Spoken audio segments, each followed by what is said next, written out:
course, made those comments about Romelu Lukaku, ripped into his team at half-time against Panama. Lukaku went on and scored a couple of goals in the 3-0 win. Dries Mertens the other side, and Lukaku, 15 goals in his last 10 starts internationally. Tunisia, 2 changes from the England game. One of them's in goal because the young keeper Mouez Hassen, who started that game, his World Cup's over with a shoulder injury. So Farouk Ben Mustafa, who came off the bench against England, starts.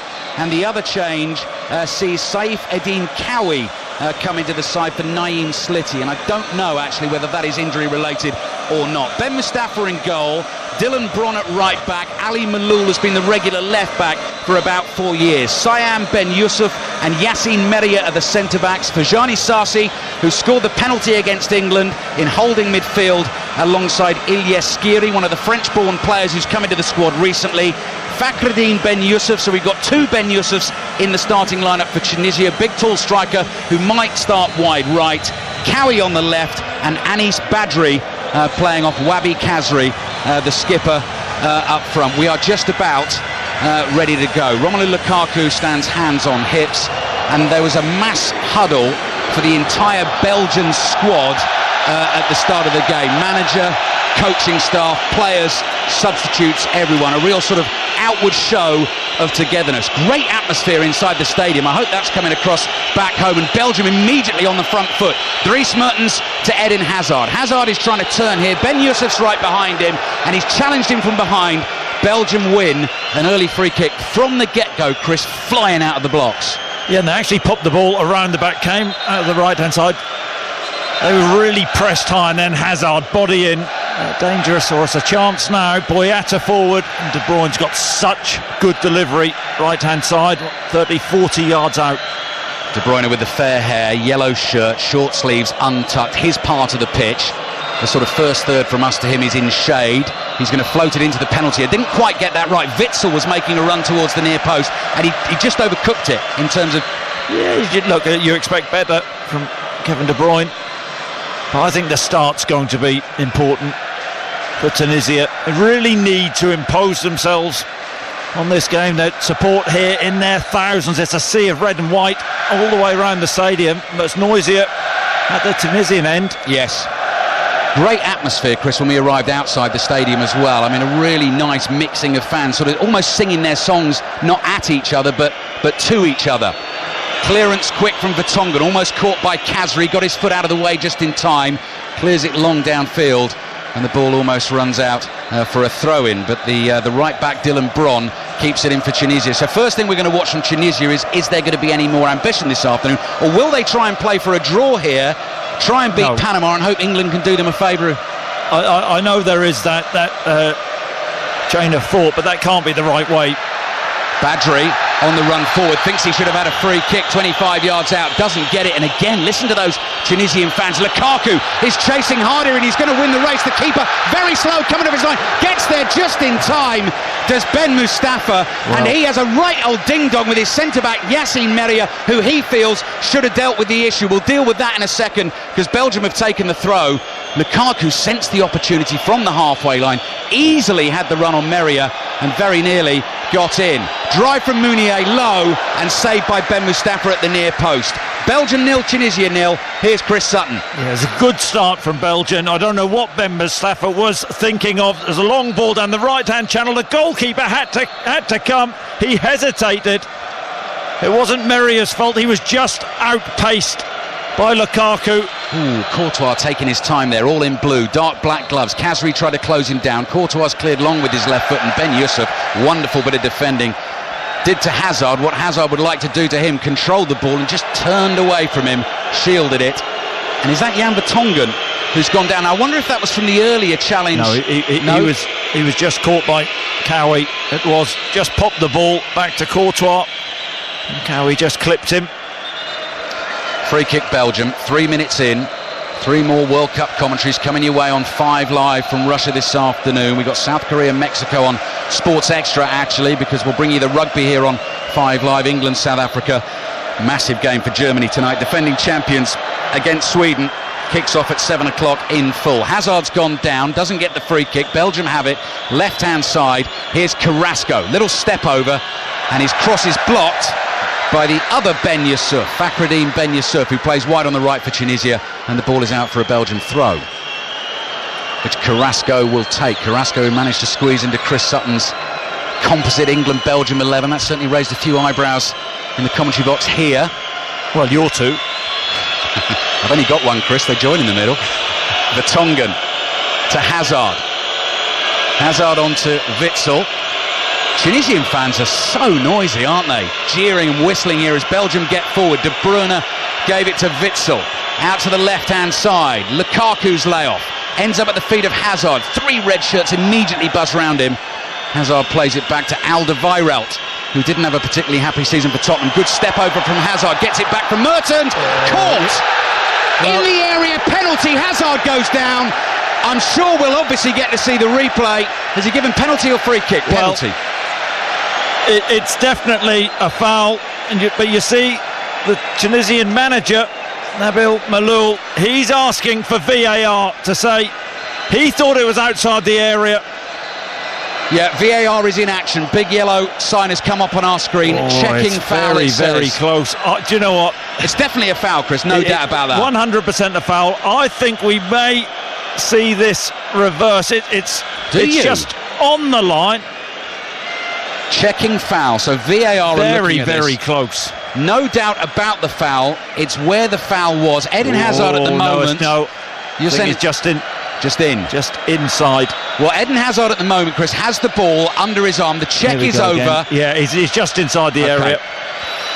VAR in action again at Russia 2018, and no, he is.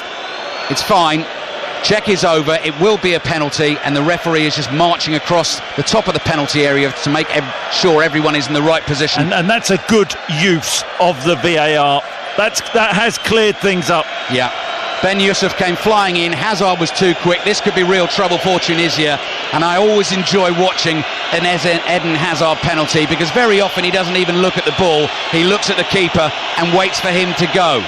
6 minutes played in the Spartak Stadium.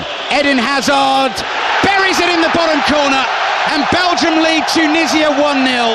The captain, the star man, wins the penalty, scores the penalty. Roberto Martinez applauds, and Belgium off to a flyer in Moscow. It's Belgium 1, Tunisia 0. The perfect start, the perfect penalty. Hazard so cool, isn't he? Strolls up to the ball, looking at the Tunisian goalkeeper, shapes it, planted to the keeper's left, whips it across Ben Mustafa into the right-hand corner. Fantastic penalty. Perfect start for Belgium. 6.5 minutes played. Tunisian fans go quiet. I imagine Northern Ireland fans back home might be singing along to Will Griggs On Fire Here, which is the music blasted out after the goal, but it's the Belgium fans rejoicing. And again, Chris, now that has to bring Tunisia forward. Lose this game, then they're already relying on other results to try and stay in the competition. Khazri's offside. The assistant referee just waited a while to put his flag up. Belgium 1, Tunisia 0.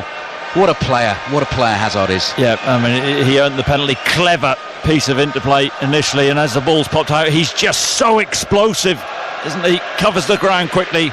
It's a really poor challenge, though. You can't commit in those situations unless you're absolutely certain.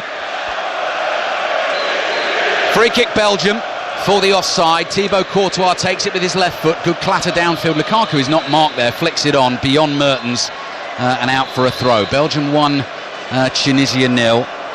Belgium having beaten Panama 3-0 in the opening game. Starting today, top of the group. England, of course, will be watching. In action tomorrow, Nizhny Novgorod, full commentary on 5 Live, kicking off at 1 o'clock. The game also on BBC television. Here come Tunisia, though, with Khazri. Ben Yusuf on the right had stopped his run, and so Khazri passes it straight to Thibaut Courtois. Little misunderstanding there. Tunisia pressing Belgium high up the pitch, but they're so accomplished on the ball, aren't they? Oh, they're having fun, Belgium, as well. Hazard with a little back heel. Ben Yusuf, who made the challenge, Chris, actually started the game quite well. He intercepted a couple of things and looked quite comfortable. He was just beaten for pace, wasn't he? Well, he was, but in that situation, Hazard wasn't running in directly on goal. He just needs to usher him out towards the corner flag. You cannot commit as a defender unless you're 100% sure. Jan Vertonghen pressing very high up the field here, over on the left wing. Charges into Dylan Bron, pushes him over, and actually gives Vertonghen a chance to get back into position. Belgium 1, Tunisia 0. Early stages on BBC Radio 5 Live. Over 40 hours of live sport on 5 Live and Sports Extra over the weekend as Tunisia come forward. Cowie, who's been brought into the side today, looks for the 1-2 with Khazri. Runs into Hazard, goes down, is hurt. The referee plays an advantage here for Tunisia. Ball through the middle, Badri was chasing, and Courtois quickly off his line, gets to the ball. Are Belgium going to put it out of play? Well, let's just see. Meunier's on it. Yeah, Witsel spotted it. Tunisia's man down, and so he knocks it out.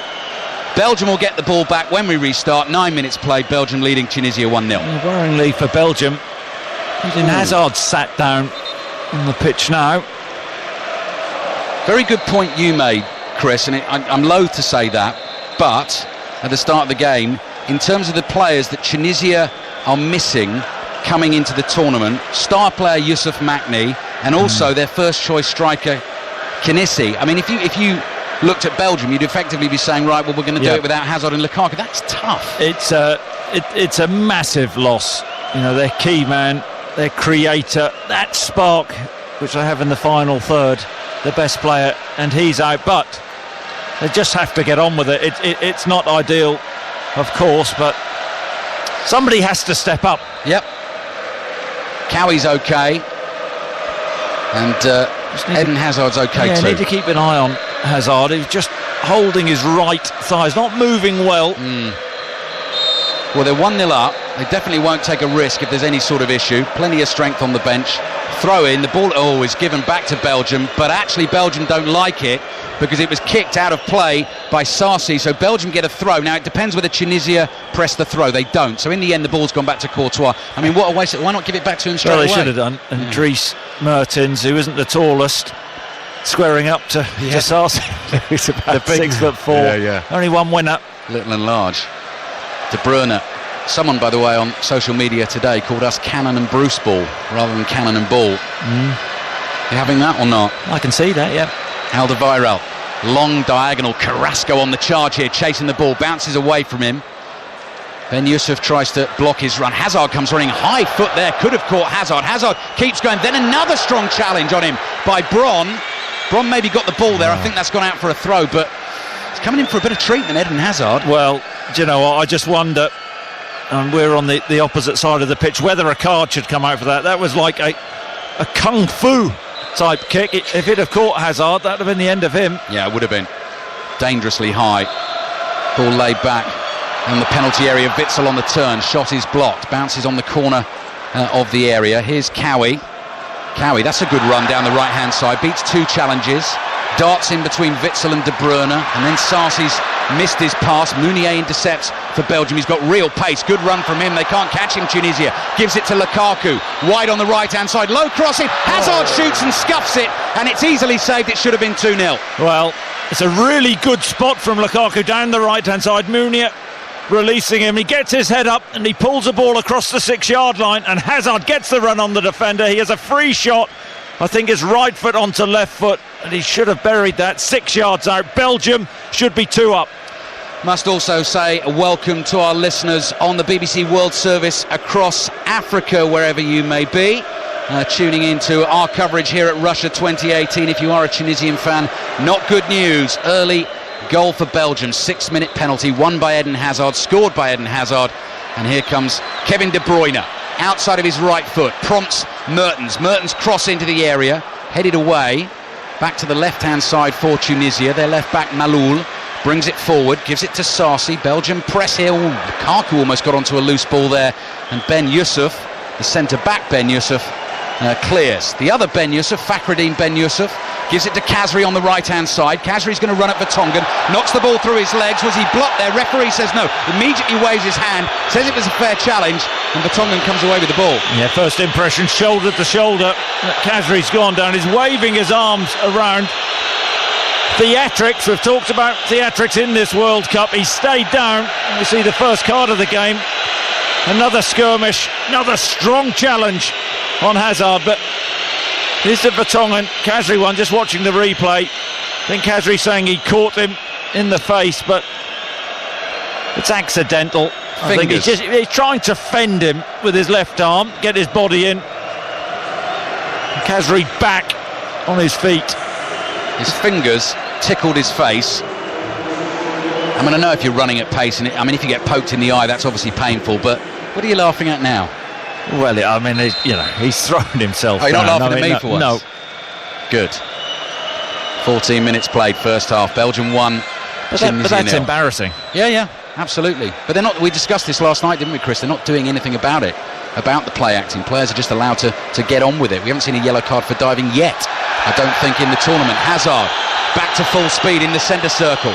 Plays it out to Carrasco on the left-hand side. Carrasco running at Bron, right-footed, low drive, and it's straight at Ben Mustafa, who makes a very comfortable save. Yeah, Carrasco on that left-hand side, coming in on his right foot, but giving that Belgium team really good width. And Munir on the right-hand side, as soon as they get the ball, they just bomb on. I have to say, Chris, already watching Belgium live here and starting to click into gear, it really does whet the appetite possibly. I know England have a game to play against Panama, they've got to deal with that, but next Thursday, if England can play like they did certainly in the first half against Tunisia, could be a really good game actually. Well, that midfield battle, that's going to be the key. I really think that talent in there, De Bruyne, Hazard, artists. Malou's lost it on the halfway line. Trouble for Tunisia here. Mertens onto Lukaku. Good chance for Lukaku. Left-footed drive into the bottom corner. No mistake for Romelu Lukaku. And I would say after 15 minutes, this game is already done and dusted. Belgium 2, Tunisia 0. No hiding. For Lukaku in this first half, makes a really good run. Peels off the centre half. The ball is perfectly weighted. Was he just inside the box, left-footed, has a look up, and he plants the shot past Ben Mustafa into the far corner. And this, even in these early stages, and it looks like it's going to turn into a rout. It's a really good finish from Lukaku. Just places it in off the left-hand post, composed. Looking right across the pitch here at a pocket of Belgian fans splashed in sunshine, the national flags waving, and just a seething mass bouncing up and down to the music.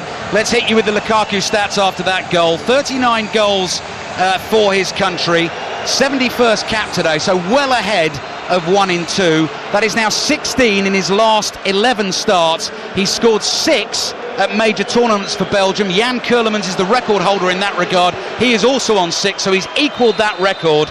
And he's just 25 years old. And that's very interesting, Chris. In our sort of England-Belgium composite teams, we both went Kane over Lukaku, but he keeps scoring, he keeps doing it. He's written off about... It's a tough call. Absolutely. It's the toughest call of all. But that was a really accomplished finish. Free kick Tunisia, meanwhile. They're 2-0 down to Belgium.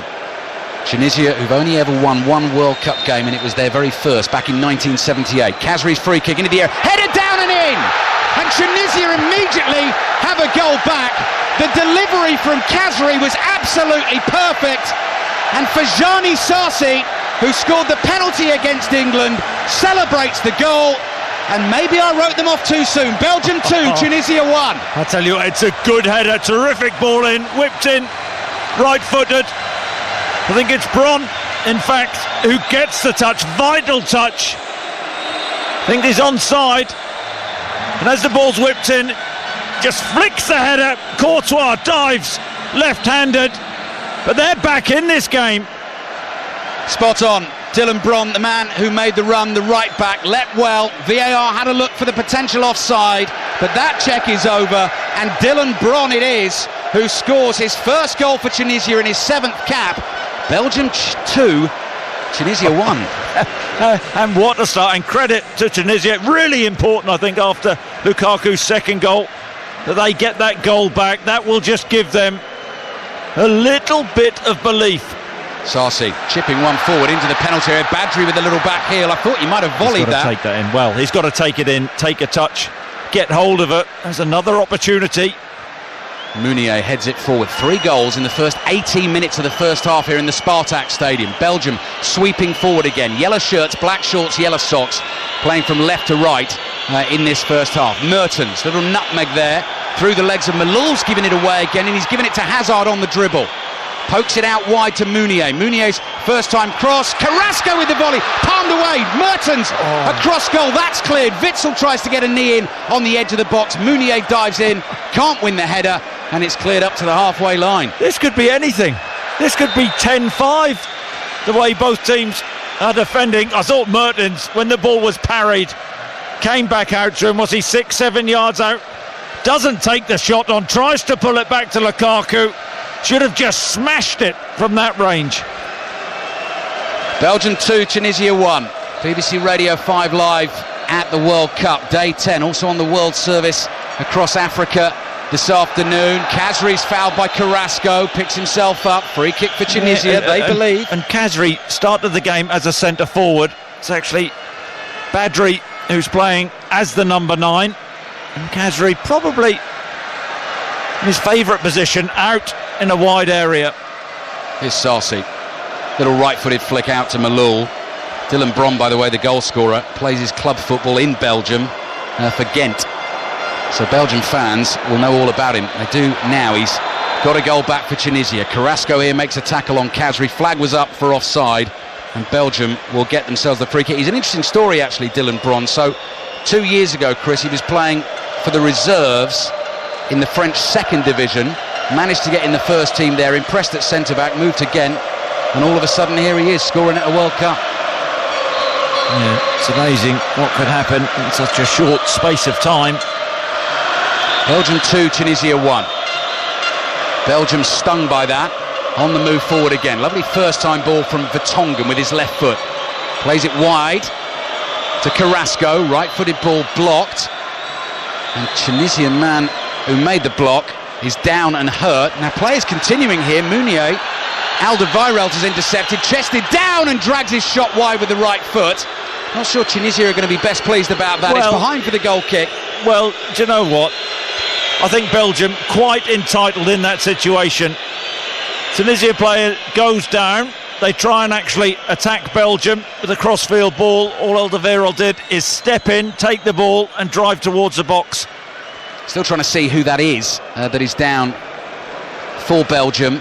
Lying prone right on the edge of the penalty area. It's Bron, the goal scorer, who just made the block with his left foot and then just crumpled in a heap and looks to be in real pain, actually. In real trouble. He's got his head buried in his left arm. 2 Belgian players with concerned looks. Having another look at the free kick here. Yeah, well, I don't think it's Boyata's right foot. Yeah, which is playing him onside, but I think Bron comes from a deeper position. Yeah. Anyway, Boyata just drops a little bit too early. That's it for Dylan Bron.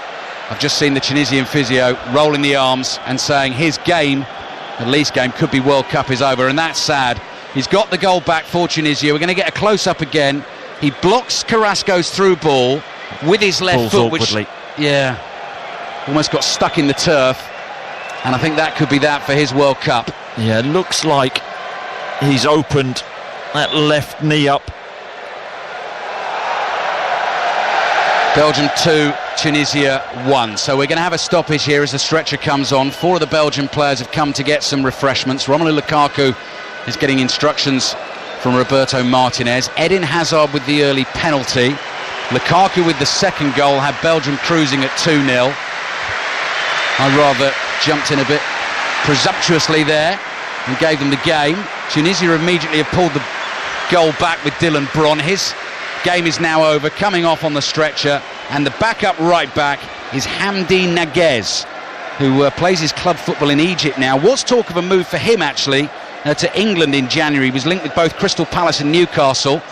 It didn't come off, but he will now come on for Tunisia, and that is a very sad sight at any World Cup, because we can see Bron flat out on the stretcher. I can't tell whether he's in tears or not, but his arms and his eyes are shielding his face. Bittersweet, because he'll remember the goal forever. But I actually, what you said about game over, and you went early, not the first time you've gone early. Ali, but the truth is every time Belgium attack, they look like they're going to score. Yes. It may well prove to be true, but let's see. We've only had 23 minutes of the first half, and it's been a really entertaining game so far. In England's group, of course, Panama against England in Kaliningrad tomorrow. Kicks off at 1 o'clock.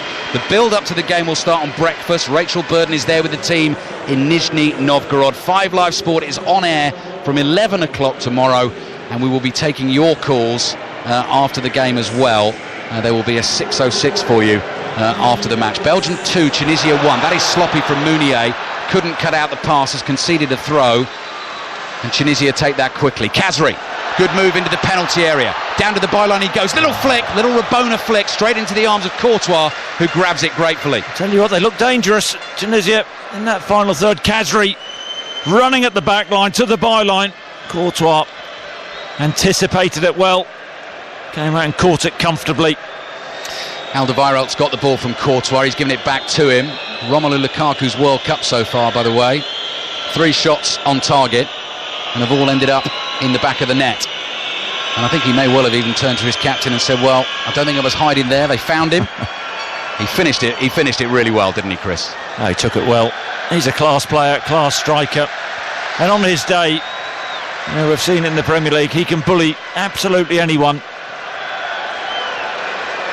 Tunisia in possession on the right-hand side, and this is the substitute who's just come on, who is Naguez, who has gone down but has conceded the throw, and Carrasco gets ready to take that for Belgium. Belgium-England final group game is Thursday, so those final round of games where the 2 matches are played simultaneously, they start on Monday, and Chris and I will be doing Iran-Portugal on Monday night, with plenty riding on that one. 20 minutes to play in the first half here, and it's Belgium who lead Tunisia by 2-1, but Tunisia are right in the game at the moment. They've got the ball again inside the Belgium half on the right. Fakhreddine Ben Yusuf overhits his pass and it's straight behind for a goal kick. Yeah, just got to be a little bit more patient there, under no pressure. They look dangerous. Likes of Khazri making runs in behind. Cowie always looking for those runners. Alderweireld, clearance forward, intercepted. Here's Sarsi, toes it forward to Khazri. Boyata was in, won the ball. Sarsi heads it forward again. Boyata clears with his header. Hazard flicks it on, and De Bruyne has done well, and he's got Lukaku on his right-hand side. Lukaku's in again, onto the right foot, might have overrun it just past the keeper, leaps out of the keeper's way, goes down, says he doesn't want a penalty, and it goes behind for a goal kick. Dreadful defending once again from Tunisia. It's a 50-50 ball with Kevin De Bruyne as the ball's bouncing. De Bruyne wins it, he should be taken out. To Lukaku's credit, should we say, he takes a heavy touch initially, tries to go around the goalkeeper. I think he's saying to the referee, I didn't dive. He does fall. A slightly more deceitful striker possibly might have tucked his foot in under the goalkeeper there. There was a very slight brush of contact, but Lukaku did fall, but immediately got up and said, I tumbled, that was it, didn't he? Yeah, I sort of believe him. I think he was thinking about, what that would look like, the fall. Yeah. Went over and then thought that may look ridiculous. I'll just hold my hands up. Yeah, it brings us back to Tunisia on the ball, but Mertens now gives it to Lukaku. Good first time ball. Lukaku 30 yards out, quickly onto Hazard. Hazard works it onto his right foot, wide to Mertens. Mertens cross into the near post, is too close to the goalkeeper, and Mustafa makes the catch. Mustafa clears with his right foot. Vertonghen reads it and just volleys it back like they're playing tennis there with each other. Headed away by Siam Ben Yusuf, who's headed it straight back to Hazard. Hazard into Lukaku, lays it off to Witsel, whose shot is deflected away and behind for a corner. What is going on in that Tunisian back line? Just popped the ball straight into Eden Hazard, who crosses the ball to Lukaku. I wondered whether he should have taken a touch. Unselfish he was, lays it back to Witsel. I think the shot's going well wide anyway, takes a deflection. But every time Belgium are in and around that Tunisian box, they look like they're going to score. Quick corner taken, that doesn't work from De Bruyne. He was trying to be clever with a little chip one. It's blocked on the line by Maloul, and then it is whacked away. No nonsense defending that, straight into the stands, and out for a throw into Belgium. Belgium 2, Tunisia 1 on BBC Radio 5 Live and the World Service across Africa. So much sport for you on 5 Live and Sports Extra this weekend. 6 World Cup games in total, Saturday and Sunday. 4:05 this afternoon on 5 Live. Third test between South Africa and England in the rugby, and the French Grand Prix qualifying session over on Sports Extra this afternoon from 5 to 3 UK time.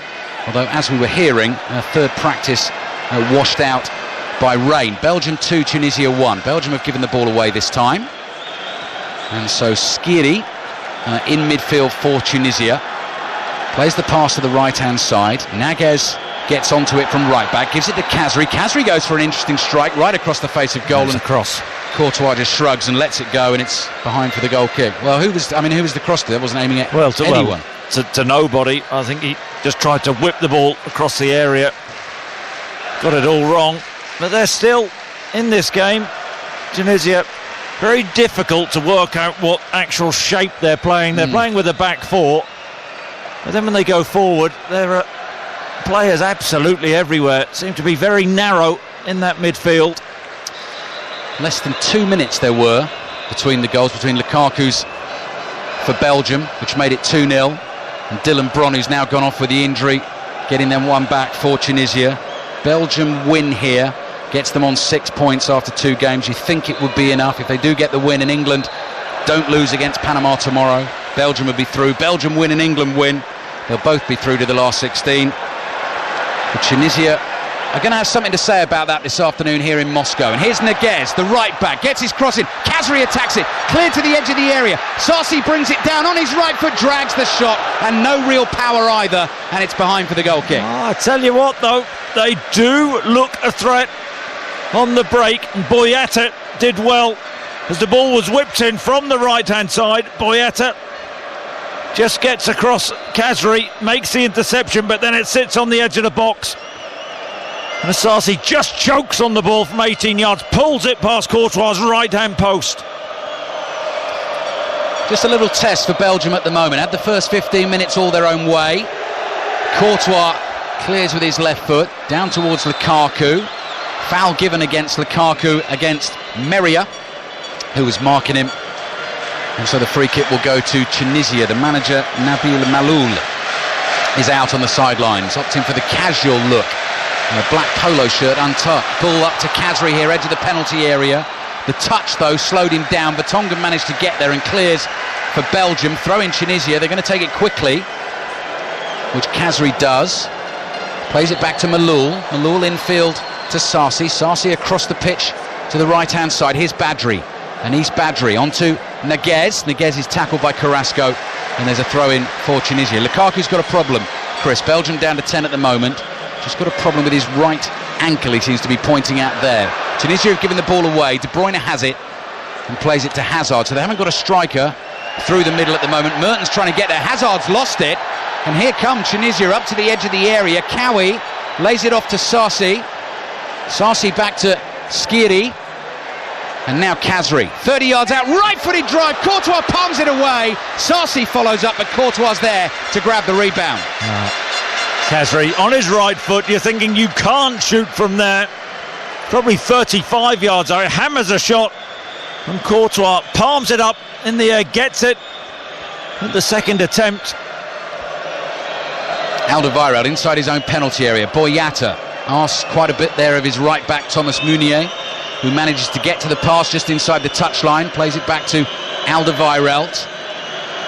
Number 2 on his back for Belgium, Vincent Kompany and Thomas Vermaelen, still recovering from their injury problems that they brought into this World Cup. Nice pacey ball from Witsel through the middle to Hazard. We've seen much of Hazard for the last 10 or 15 minutes. We do now. Chips a lovely pass out to the right to Meunier. Mertens is in the middle, crosses in towards the near post. Awkward one, bounces, Mustafa spills it and then dives on it, and Mertens couldn't take advantage. He was behind the goalkeeper. Looks nervous, doesn't he, the goalkeeper? When Mustafa spilt that. Easy one to take. Much more even game. Last 20 minutes or so. Belgium 2, Tunisia 1. Tunisia have passed the ball straight out of play, given the possession back. Here's De Bruyne to Alderweireld. Alderweireld just short of the halfway line. Lukaku is back on, gets involved in play, lays it off to Witsel, who's got the big bushy hair, much like Marouane Fellaini. Hazard now on the dribble in the inside left channel. Hazard still going, they can't stop him. Oh, it's wonderful, almost through all of them, and eventually stopped in his tracks on the edge of the area. Belgium have got to get back, because here comes Tunisia on the counter with Badri. Wide to Khazri. Couple of players making tracks in the middle. Khazri keeps it, turns and goes again. Good run from Wabi Khazri, still going, overhits the pass, trying to feed it through there for a runner in Cowie, but the ball's behind for the goal kick. He's looked lively. Sunderland fans will remember Khazri did well under Allardyce. David Moyes wasn't so keen on him, but he's looked sharp, hasn't he? That's right, he was on loan to Rennes last season, only made 7 Premier League starts under David Moyes as Sunderland were relegated from the Premier League, but had a decent season in League 1 last season as Sunderland went straight through the Championship as well and down into League 1. 11 minutes remaining in the first half, live from the Spartak Stadium in Moscow on BBC Radio 5 Live this afternoon. Another full day of World Cup football, lots of other sport as well, which we will keep you updated on throughout the day. Alderweireld's ball through, intercepted. Good first half here. Nice pass as well from Cowie out to the right-hand side. Khazri's waiting in the middle for the cross. Boyata comes flying into the challenge, gets the ball, says the referee, and it's back with Courtois. Blimey, I thought that was a foul. He's the one, isn't he, Chris? Ground. Oh, he does get the ball. I don't think you can lunge in like that. I think that should have been a free kick, and Boyata lucky to get away with that. Got good pace. Another interesting stat. Well, you can be the judge of that, actually, Chris, in a second when I give you it. We're going to have a stoppage in play here because Khazri's down. Now, that's a concern for Tunisia. This is courtesy of Optagene on social media. There have been 13 penalties in this World Cup in 27 games. That is already as many as in the entire World Cup 4 years ago in Brazil. #VAR. Wow. Must have something to do with it, mustn't it? Yeah. But we've also seen, haven't we, Neymar thought he got a penalty, and then that got turned around against him, so that could have been another one. Look, I'm not a fan of VAR, but on balance, I think in this World Cup, I think it's worked pretty well. You weren't a massive fan either of my Phil Mitchell impression earlier on today, were you, from EastEnders? Which I was surprised at, actually. I thought it was better than your Grant Mitchell. I'm surprised you brought that up. Are you? The reason for it being that in the reception of our hotel there's a board up, isn't there, of all the VIPs that have visited the hotel. Incredible. Presidents, world leaders. George Bush is on there, Bill Clinton is on there, Angelina Jolie, as you said. I think it's Jolie, Chris. John McEnroe's on there. You know who I meant. I knew who you meant. And you knew who I was doing an impression of. But Ross Kemp was the one that stood out for us, wasn't he? Incredible. That was unbelievable. Ross Kemp up with the great leaders of the world. Yeah. Ross Kemp. Exactly. 9 minutes to play first half. Not missing any action there, by the way, as we were discussing that, because Khazri has moved to the sidelines, waiting to get back into action. Carrasco well forward there from left back, caught on the turn and wins the free kick, and Khazri just very slowly, nonchalantly comes walking back onto the field. Belgium 2, Tunisia 1, if you are just tuning in. De Bruyne takes the free kick quickly. Two wonderful players there for Belgium, just exchange short passes, De Bruyne and Hazard. Back to De Bruyne in his white boots. Here's Vertonghen. Now Boyata. Boyata in the centre circle, just being forced backwards. Yeah, but he, believe me, just has to keep things simple. Give it to somebody who can play. Very athletic, he'll head it, pacey. Sometimes he just tries things he's simply not capable of. Tunisia clear their lines. Goalkeeper Ben Mustafa with his right foot, headed away by Alderweireld. Sarsi wins the next header. Ball bounces high, so he gets onto another one here. And slightly miscued by Merrier. Kept in play there by Malul. And Sarsi's done well for Tunisia. Well, he had done until Witsel, too strong for him, knocks him off it. Hazard into Mertens. Mertens flicks it on to Witsel. It actually runs to Lukaku. He thinks about the first time shot. He gives it to De Bruyne. De Bruyne looks for that run of Lukaku and Carrasco. Neither of them could get there. And Tunisia very quickly turn it into a counter-attack. 7 minutes left in the first half. Belgium 2, Tunisia 1. Here's Badri. Badri wide to Neguez. onto Badri again. They work that well. Neguez's ball in. It's beyond Khazri. Ben Yusuf on the volley. Caught it well, but swings it wide. Belgium goal kick. Good technique. The ball whipped in from the right-hand side. Ben Yusuf on his chest. 24 yards out, 25 yards out. Takes a wonderful first touch. Good technique, getting that right hip up nice and high. Hits it purely. Just goes away from Courtois' left-hand post. Closing stages of the first half in Moscow. Belgium 2, Tunisia 1. South Korea, Mexico kicking off at 4 o'clock this afternoon in Group F. That game in full on 5 Live Sports Extra. Vicky Sparks and Terry Butcher bringing you full commentary of Germany-Sweden tonight on 5 Live. That game kicks off at 7 o'clock. Meunier up against Malou. Surely he tugged him to the ground there. He did. Assistant referee spotted it, and Tunisia get themselves the free kick.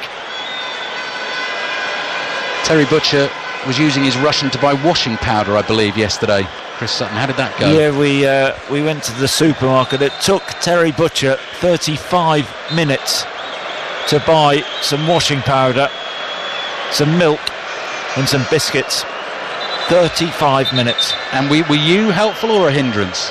I was just chuckling when he was asking which washing powder. He asked a Russian lady which he should use, and she wasn't interested whatsoever. Tunisian player is down. Well, I bet you she's probably seen the pictures of him in the blood-soaked England shirt, and she's probably thinking, well, if you got a shirt like that, there's nothing's going to work on that. Yeah, steer clear. Ben Yusuf, Cyan Ben Yusuf, the centre-back, is down. Ah, right, Johan Ben Alouane of Leicester, who our listeners back in the UK, it's a name they certainly will recognise, is getting ready to come on. Tunisia coming into the tournament without 2 of their top players, have lost their right back who scored their goal today. They've now lost their centre-back Ben Yusuf. Ben Alouane is going to come on. Not been easy for them. No, but if we're going to be totally honest, he hasn't played particularly well. Ben Yusuf has had a bit of a stinker, hasn't he? He's going off on a stretcher, Chris. Have a little bit of... Yeah, but, well, he hasn't played well. That was the point I'm making. No, I don't think he's going to be any great loss. He's given the ball away, has been careless. Let's hope he's okay, though. Ben Alouane is on. Yep. Let's hope he's okay. Exactly. Free kick for Tunisia. Got themselves back into this game well. 2-0 down after 15 minutes. Hazard and Lukaku with the goals. Hazard from the penalty spot. They quickly got themselves a goal back and have looked like they could score another. Oh, Boyata's given it away poorly there. Luckily, Belgium get it back because Cowy's pass wasn't good enough. Boyata. There you go again. It's a poor pass again. Given away to Neguez, the substitute right back. Finds Sarsi. Orange heels to his dark boots. Pass is floated out to Malou on the left-hand side. Brings that down on his left foot. Plays it towards Sarsi. Alderweireld clears out for the throw in the sunshine. Just for a second, clouds moved in above the Spartak Stadium. It just feels like it's just cooled things ever so slightly. Malou on the left-hand side, chips into the area, brought down by Cowy nicely, and Boyata's in with the challenge. That's a Tunisia corner. Tell you what, good turn. Ball dinked in from the left-hand side. Cowell on the half-turn takes a really good touch, but to Boyata's credit, he didn't dive in. Perfectly timed challenge. Khazri has Cowy there short for him if he wants him. Badri was running in as well. 3 minutes to play in the first half. Tunisia corner. They're going to take their time here. Referee is now happy in his bright blue shirt, blows the whistle. It is rolled to Cowy. Cowy's corner swung in right at Courtois, and that is way too easy to catch. Courtois, giant man, comes sprinting out to the edge of the area and decides to hold on to the ball. Bowls it out to Jan Vertonghen. Vertonghen plays it to Witsel. And Witsel back into Boyata, whose last 2 passes have gone astray. Doesn't miss with this one, though. And plays it to Vertonghen. Walking pace from Belgium in their yellow kit, black shorts. Witsel's pass back to Vertonghen wasn't the best. And then Vertonghen is challenged by Skiri. Goes down hurt. And Belgium will get the free kick. But it's just been a bit sloppy from Belgium in passing around the back in the last couple of minutes. Yeah, he just took too long on the ball. He was skewered by Skiri. Do you know the other one I was thinking of going down that line? And I promise you we're not going to go back into all the Russian idioms because we have way too many of those in Iran, Spain. But Cowy just reminded me of the one we didn't use for the cow on ice. You know, like we sometimes say Bambi on ice for someone who can't get their feet. In Russia, that is a cow on ice, which I actually prefer. I think that's quite good. Carrasco attacking down the left-hand side. Belgium have lost it. Belgium 2, Tunisia 1. Chested down into midfield. Vertonghen's there to intercept. Here's Witsel. Witsel plays it to his left. Hazard. Little give and go from Hazard, and here he goes. Step over. At pace, looking for Lukaku. Tries to find Hazard again. Blocked on the edge of the area. Tunisia have no one forward to collect the clearance. Just over a minute to play, plus added time in the first half. Kevin De Bruyne up towards Lukaku. Lays off to Mertens. Mertens floats it beyond Hazard. Hazard will chase this. Niguez will try and see it out of play. He does so. What do you think Gareth Southgate in England will have made of Belgium's first half performance, Chris Sutton? I think that he will be looking at this thinking these boys can attack, but they have a vulnerability at the back. Tunisia at times have really opened them up. Tunisia try to go long and use the pace of Casbury. The pass was well overhit, so Courtois has it. A minute remaining in the first half. Belgium 2, Tunisia 1. Sunshine is back out again. Here's Witsel. Heard Chris Waddle saying very, very hot in Nizhny Novgorod, where England are playing tomorrow against Panama. Mertens goes down.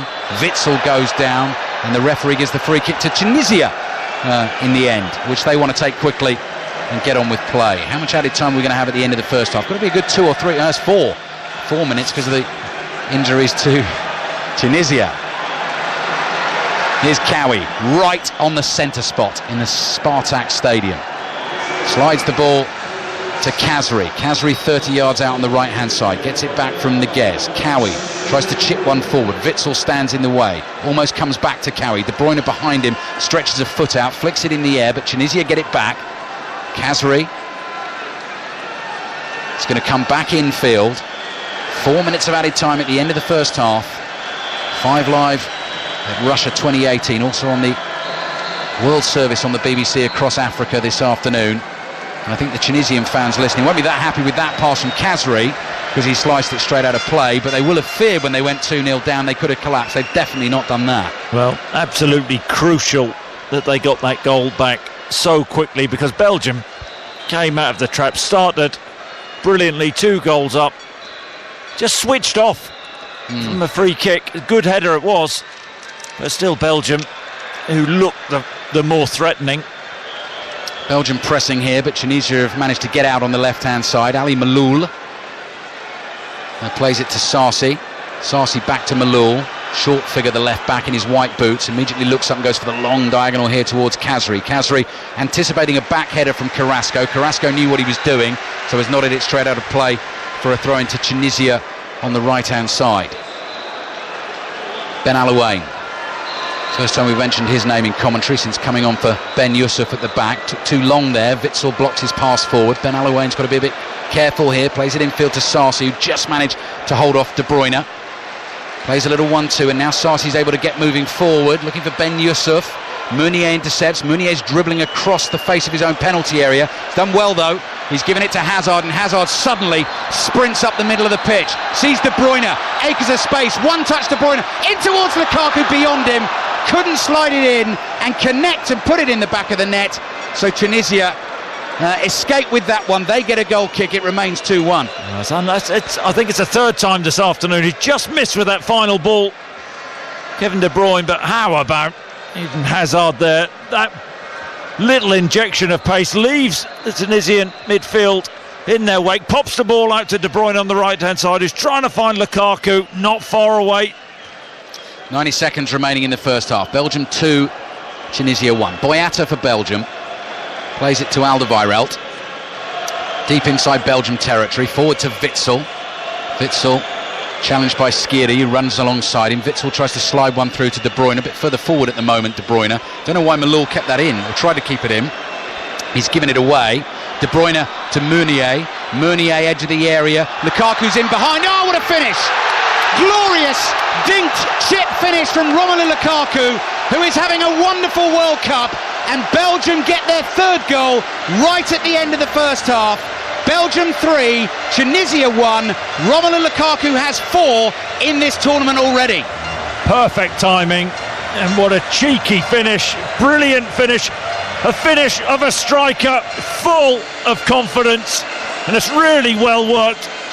Poor defending from Tunisia initially, but when it comes to De Bruyne, perfectly weighted pass into Moynier, and then he slides the ball into Lukaku. His run is perfect, he knows exactly what he's going to do. Ben Mustafa sits down, and with his right foot he just dinks it over the goalkeeper. Impudent, wonderful finish from Lukaku. Two very different finishes, but both superb in their quality today. The low left foot chance buried the first one, and a lovely, as Chris said, impudent is exactly the word, spot on. Right foot just dug underneath the ball, floats it over the keeper. Belgium 3, Tunisia 1. And that is the end of the first half. So I mean, it's the really obvious thing to say, Chris, from Tunisia's point of view. That is absolutely the worst thing that could have happened. Malul, the left back, should have let that ball go out of play, gave it back to Belgium. They've punished them. I'm going to say it again, I think it's done and dusted. Yeah, well, you can just see the body language of the Tunisian players. That was a hammer blow from Lukaku. Belgium have been the better side. Tunisia got back into it, but they look a real threat going forward, Belgium. 2 more goals for Romelu Lukaku. He's on 4 for the tournament, and that is joint top scorer at the moment with Cristiano Ronaldo. Half-time in Moscow, Belgium 3, Tunisia 1. They've played some good stuff, Chris Sutton, haven't they? They occasionally lose their concentration and drop off the pace, but when they're on it, they are on it. Yeah, I think they're breathtaking going forward. You know, Mertens, Hazard, how good has he been at times? That injection of pace he has on the half-term. De Bruyne, wonderful passer, actually missed a few opportunities, overweighted passes this afternoon. But I suppose the worry for England would be if all that clicks, and then Lukaku, you know, his finishing, his second goal was a finish of a striker with a wonderful, clear head in those situations, a striker full of confidence. But I suppose the hope for England would be, watching this, is I think that Belgium have looked vulnerable at the back. Yeah, but at the moment, Alan Shearer, they've got a striker bang in form who will do damage to any side. Yeah, they're I agree with Chris. Going forward, they look absolutely superb, and so they should be, with the attacking talent that they have in Hazard, Lukaku, Mertens, and of course De Bruyne. He's played his part also. So yeah, the one encouragement would be they've conceded from a set piece, and of course England have looked very dangerous from set pieces in recent games as well. So from that point of view, but yeah, very, very impressed with them going forward. Talk me through the 2 finishes from Lukaku, or the 2 goals actually. Two very different finishes. Lukaku, left foot finish. I just thought his movement with the first goal, where he sort of ran in and checked out, and then left himself the space to run into, and then the finish. Keeper's got no chance side netting left foot. And of course the second one, it was very similar to his goal in the first game against Panama, wasn't it? When he was left 1-on-1, he dinked it over the goalkeeper. But when you've got that pace to get there, just that split second before the goalkeeper, and the goalkeeper commits himself, then that's the obvious finish, is the dink, and he finishes off superbly well. The movement. Yeah, the movement was excellent. The movement was excellent for both the goals, I should say. He's now on 4 goals, joint top scorer, confidence flying, and so it should be with the chances they create in this team. What did he say to Players Tribune before the World Cup? I'm about to play in another one, and you know what? I'm going to remember to have fun this time. Life is too short for the stress and the drama. That's certainly coming across. What stat did you want to throw at me? What was it? What is it now? 17 goals in 11 or 10 and a half games. He's got another 45 minutes, and you wouldn't put it past him to go and get a hat-trick, or even more, would you? Do you want another one? Go on. You can use this away from here. He's 25 years and 41 days old, is Lukaku. He now has 40 goals in 71 caps. At the same age, Ronaldo had 22 in 69, Rooney 26 in 68, and Messi 26 in 70. Aside from the comparisons with other international footballers. Just 40 and 71's a heck of a record. Whoever it's against, and I don't want to do him a disservice and by saying that against the teams that he scored against, because for forwards it doesn't matter. Their goals, they count whether they're against Brazil or Argentina or whether it's Panama and Tunisia in the World Cup. They mean exactly the same thing. Whoever you are, whoever you played against, that is one hell of a record. 7 minutes to 2 o'clock. This is BBC Radio 5 Live. Belgium 3, Tunisia 1 at half-time. Faye Ruscoe has the latest news. On digital, online, smartphone and tablet, this is BBC 5 Live. A rally is taking place in central London by anti-Brexit campaigners who want people to be given a final vote on how the UK will leave the EU. It comes on the second anniversary of the referendum. Boris Johnson says he wants to see a full British Brexit. Jürgen Mayer is the UK head of Siemens, which employs around 15,000 people in Britain. The realities are setting in, and I think it's time to get away from slogans, full British Brexit, going into combat with Europe. It's all incredibly unhelpful, and what we need to do now is to get closer with our European partners and work out what a realistic, pragmatic Brexit is. Ethiopia's health minister says more than 130 people have been injured and one person killed in a grenade attack at a political rally. The country's Prime Minister, Abiy Ahmed, had just been speaking at the event in Addis Ababa. He says forces against a unified Ethiopia carried out the attack. Serbia's Football Association has made an official complaint to FIFA over the celebrations of two Swiss players during their World Cup game last night. They claim Yerdan Shaqiri and Granit Xhaka acted provocatively by using Albanian nationalist gestures. Political symbols or slogans are banned by FIFA. Police are investigating after a man died outside a West London tube station. They were called to reports of a fight in Greenford. Another man is in hospital.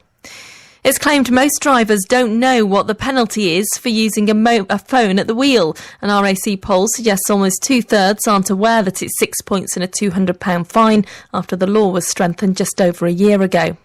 And Sir David Attenborough is praising families who've cut back on single-use plastics. He says he's astonished at the response to Blue Planet 2, which encouraged many people to do more to tackle plastic pollution. James Honeybourne is the programme's producer. When we set out to make the show, we really wanted to create a portrait of the world's oceans as they are today. So we knew that plastics would feature because as ocean people, every time we went down to the beach, we would see plastic around. And we thought there must be some stories there to be told. This is BBC 5 Live on digital, smart speaker, smartphone and tablet. A quick look at the roads. In Derbyshire, a lane is shut on the M1 southbound. That's because of a breakdown between junctions 25 and 24 at East Midlands Airport. Queuing traffic on the M40 southbound in Warwickshire. 2 lanes shut there because of a car fire between junctions 14 at Leamington Spa and 13. 2 lanes shut on the M5 in Worcestershire between junctions 5 and 4A at the M42. That's because of a breakdown. Very slow traffic on the M11 northbound in Essex. There's been an accident between junctions 8 and 9 at Saffron Walden. And expect a queue on the M25 anti-clockwise in Surrey. That's because of an earlier accident between junction 14 at Staines and 12 at the M3. Faye Ruscoe, 5 Live Travel. The pit lane teams at the British Grand Prix. The cyclists warming up for the Tour de France. The umpire on centre court at Wimbledon. They're all ready. Are you? Take BBC Digital Radio with you this summer and don't miss a thing. He has 2 corners to go. He can see the checkered flag. They're on the Champs-Élysées. This is the finish of the Tour de France. The applause of a centre court crowd who are all on their feet. Download the BBC iPlayer radio app onto all your devices and enjoy BBC Digital Radio wherever you go. If you love radio, keep it digital this summer. Live from Russia, this is 5 Live Sport with Mark Chapman. Belgium 3, Tunisia 1 at half-time. Actually, if you can help us out with something, we'd be most grateful, myself and Alan. Just tweet at 5 Live Sport, hashtag BBC World Cup. What are we trying to work out? We're trying to work out who's won the golden boots that weren't penalty takers in World Cups. OK, so if you go back through history for us, if anyone who has won the golden boot without being a penalty taker, because obviously at the moment Cristiano Ronaldo's got 4 at this World Cup, Lukaku's got 4. Lukaku doesn't take the Belgian penalties, Eden Hazard does, but Ronaldo takes the Portugal ones, even though they all count. Alan, let's go round all the other sports, shall we? Top seed Marin Cilic in semi-final action against Nick Kyrgios at Queen's. Russell Fuller. And no breaks of serve in the opening set, Mark. No great surprise with two big servers in fine form on display. We're into a tie-break and it's advantage Cilic. He leads by 4 points to 3. Kyrgios making the one error of the tie-break so far when he lifted a short forehand over the baseline. The winner of this match will play either Novak Djokovic, hoping to be in a first ATP final for 51 weeks, or France's world number 61, Jeremy Chardy. And Andy Murray said yesterday that he's going to play Eastbourne to give himself another indicator about Wimbledon. His draw isn't good, though. Well, it depends which way you look at it, I suppose. He's drawn the only player in the draw who has a lower ranking than he does. The trouble is it's Stan Wawrinka, the 3-time Grand Slam champion, who's also on the way back after injury. Wawrinka had knee surgery in August, played half a dozen matches at the start of the year, realised he came back too soon, took a couple of months off, but has been back longer than Murray. He's played 6 matches over the last 2 months and had a win at Queen's Club, whereas Murray has played just the one. So it's an intriguing match, and the winner, believe it or not, will play Kyle Edmund, who gets a bye in the first round, in the second round. On Sports Extra later this afternoon, we're going to bring you South Korea against Mexico, the second game of the day here in Russia. That's because on 5 Live we're going to bring you the third test between England and South Africa. Before the football, though, on Extra, you'll be able to hear qualifying at the French Grand Prix. Jenny Gow is in the paddock. Yes, it's been 28 years since the last French Grand Prix here at the Paul Ricard circuit. Is it being nice to us? Well, yesterday was great. We saw Mercedes Lewis Hamilton go fastest, but today it's been a washout so far. Clouds are just clearing, hopefully blue skies are nearing, and we'll have some great qualifying, which starts in 1 hour's time. Can Lewis Hamilton and Mercedes remain dominant, or will the Ferraris or Red Bulls try and challenge? And that will be the big question. The answer's coming to you very shortly. And we're going to go to Ask Scott next, and our correspondent Cornelius Lysett. Very warm sunshine here, good to firm going for the newest and busiest day of Royal Ascot, a capacity 80,000 here for the 5th day, introduced in 2002. The Queen will arrive shortly, joined in the traditional open-top carriage procession up the course by racing royalty today, trainers William Haggis and Willie Mullins and former trainer Ian Balding. On the track, Harry Angel is the well-backed favourite for a truly international staging of the feature, the Diamond Jubilee Stakes at 4:20. Natalie Germanos is watching England against South Africa in the T20 Tri-Series. England have advanced to 110 for 4 in the 16th over, but a much improved performance by South Africa has meant they have picked up those 4 important wickets. But more runs for Tammy Beaumont. She is on to 55 from 49, her 4th half century in her T20 international career, and currently 16 overs gone, 114 for 4. Next, sorry, me and Alan are having a debate about penalties, and you've just had a tweet saying maybe Gary Lineker in 86. Didn't he take penalties? Well, didn't he take them in 90? I'm not sure. Did he take them in 86? I would have thought so. Our memory's useless. To Kevin Howells watching Worcestershire Lancashire in the County Championship. Or maybe not. Are you there, Kevin? Well, I've only just heard you say that, Mark, so forgive me. But Sorry. now I am here. That's all right. It's not Excellent. your fault. Chasing a record 602 here, Lancashire, close to your heart, I know, no matter how many miles you are away. 374 for 6, though. They are struggling a little now with Clark and Lamb, the not-out pair. The key wicket, really, Keaton Jennings, just before lunch for 177. It was a good ball from the teenager Pat Brown, but it also kept very low. Quick delivery, but I think it probably ends that particular chase. There is, however, another championship record under threat. Warwickshire chasing 519 to beat Kent. That still is on. Warwickshire 329 for 3 with Ian Bell 167 not out. I am following the Lancashire game on my app in front of me, so thank you very much, Kevin. We're going to be in Cape Town at 4:05 for the final test between England and South Africa. Let's talk to our commentator, Chris Jones. Just before we do England and South Africa, we surely have to mention Ireland winning the series in Australia 2-1 after beating the Wallabies 2016. What a performance and what a series. Yeah, a brilliant series, because you know the aggregate score between the two sides, 55 all. So that just shows, Is it? Yeah, I mean, what a series, 55 all after 3 lots of 80 minutes, and Ireland obviously winning the second and third test matches. Those are 2 good sides, Mark, 2nd and 4th in the world. We've got 5th and 6th here, England against South Africa, 2 sides sort of finding their way, and while Irish rugby goes from strength to strength, Grand Slam, first win against the Wallabies in Australia since 79, England are now on a pride salvaging mission here at a wet and windy Cape Town. We had an interesting chat pre-match here in Russia about pressure and whether there is pressure really in the grand scheme of things when it comes to international sport, because everybody is doing what they love. So to follow the pressure thing, do you think there is pressure on Eddie Jones? Oh, of course there is, yeah. I mean, there has to be. But to the extent of fearing for his job? Well, he said he's not worried about his job, and the RFU, both in private and in public, say they fully back their man. We're actually speaking to the RFU chairman tomorrow, Andy Coslett, so it'll be interesting to get his thoughts if England capitulate here in Cape Town and go down 3-0. Look, I can't see Jones leaving his job anytime soon, but if England were to lose 3-0, they lost 3 times in a row in the Six Nations, finished 5th. So if they were in 5th place Six Nations, whitewashing South Africa, and then lost against South Africa and then New Zealand in the first 2 games of the autumn, which, as things stand, is eminently possible, then that would be 8 defeats in a row, and that just can't do for English rugby. So, yeah, Eddie Jones may say he's just focused on coaching the team and he doesn't need to worry about his job, but the pressure's building. England need to perform today. It may be a dead rubber, but they've got to stop this losing streak. He's been very clear, though, hasn't he, this week, that he's not experimenting in this game later.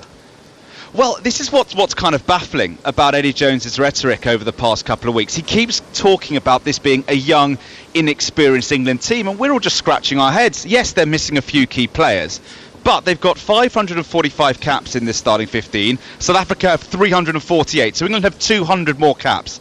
England have 5 Test Lions in their starting 15 and 6 guys with over 50 caps. South Africa have only 1 guy with more than 50 caps, and that's Tendai Matarawira, their outstanding loose head. So it's South Africa who's the rookie side, and it's England who actually have the relative experience. And what will leave, I think, a few England fans a little bit dissatisfied after this series, chappers, is that Jones hasn't really brought on any new players. The likes of Dan Robson, Alex Lozowski won't see a single minute of action on this tour. So actually his selection has been seriously conservative, and that maybe goes back to this pressure point that he hasn't felt he can experiment.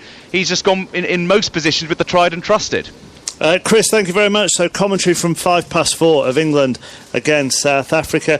In 2006, Alan, none of Miroslav Klose's goals in the World Cup were penalties. Very good. Thanks. I was sent that stat. I can't claim credit for it. Can you see?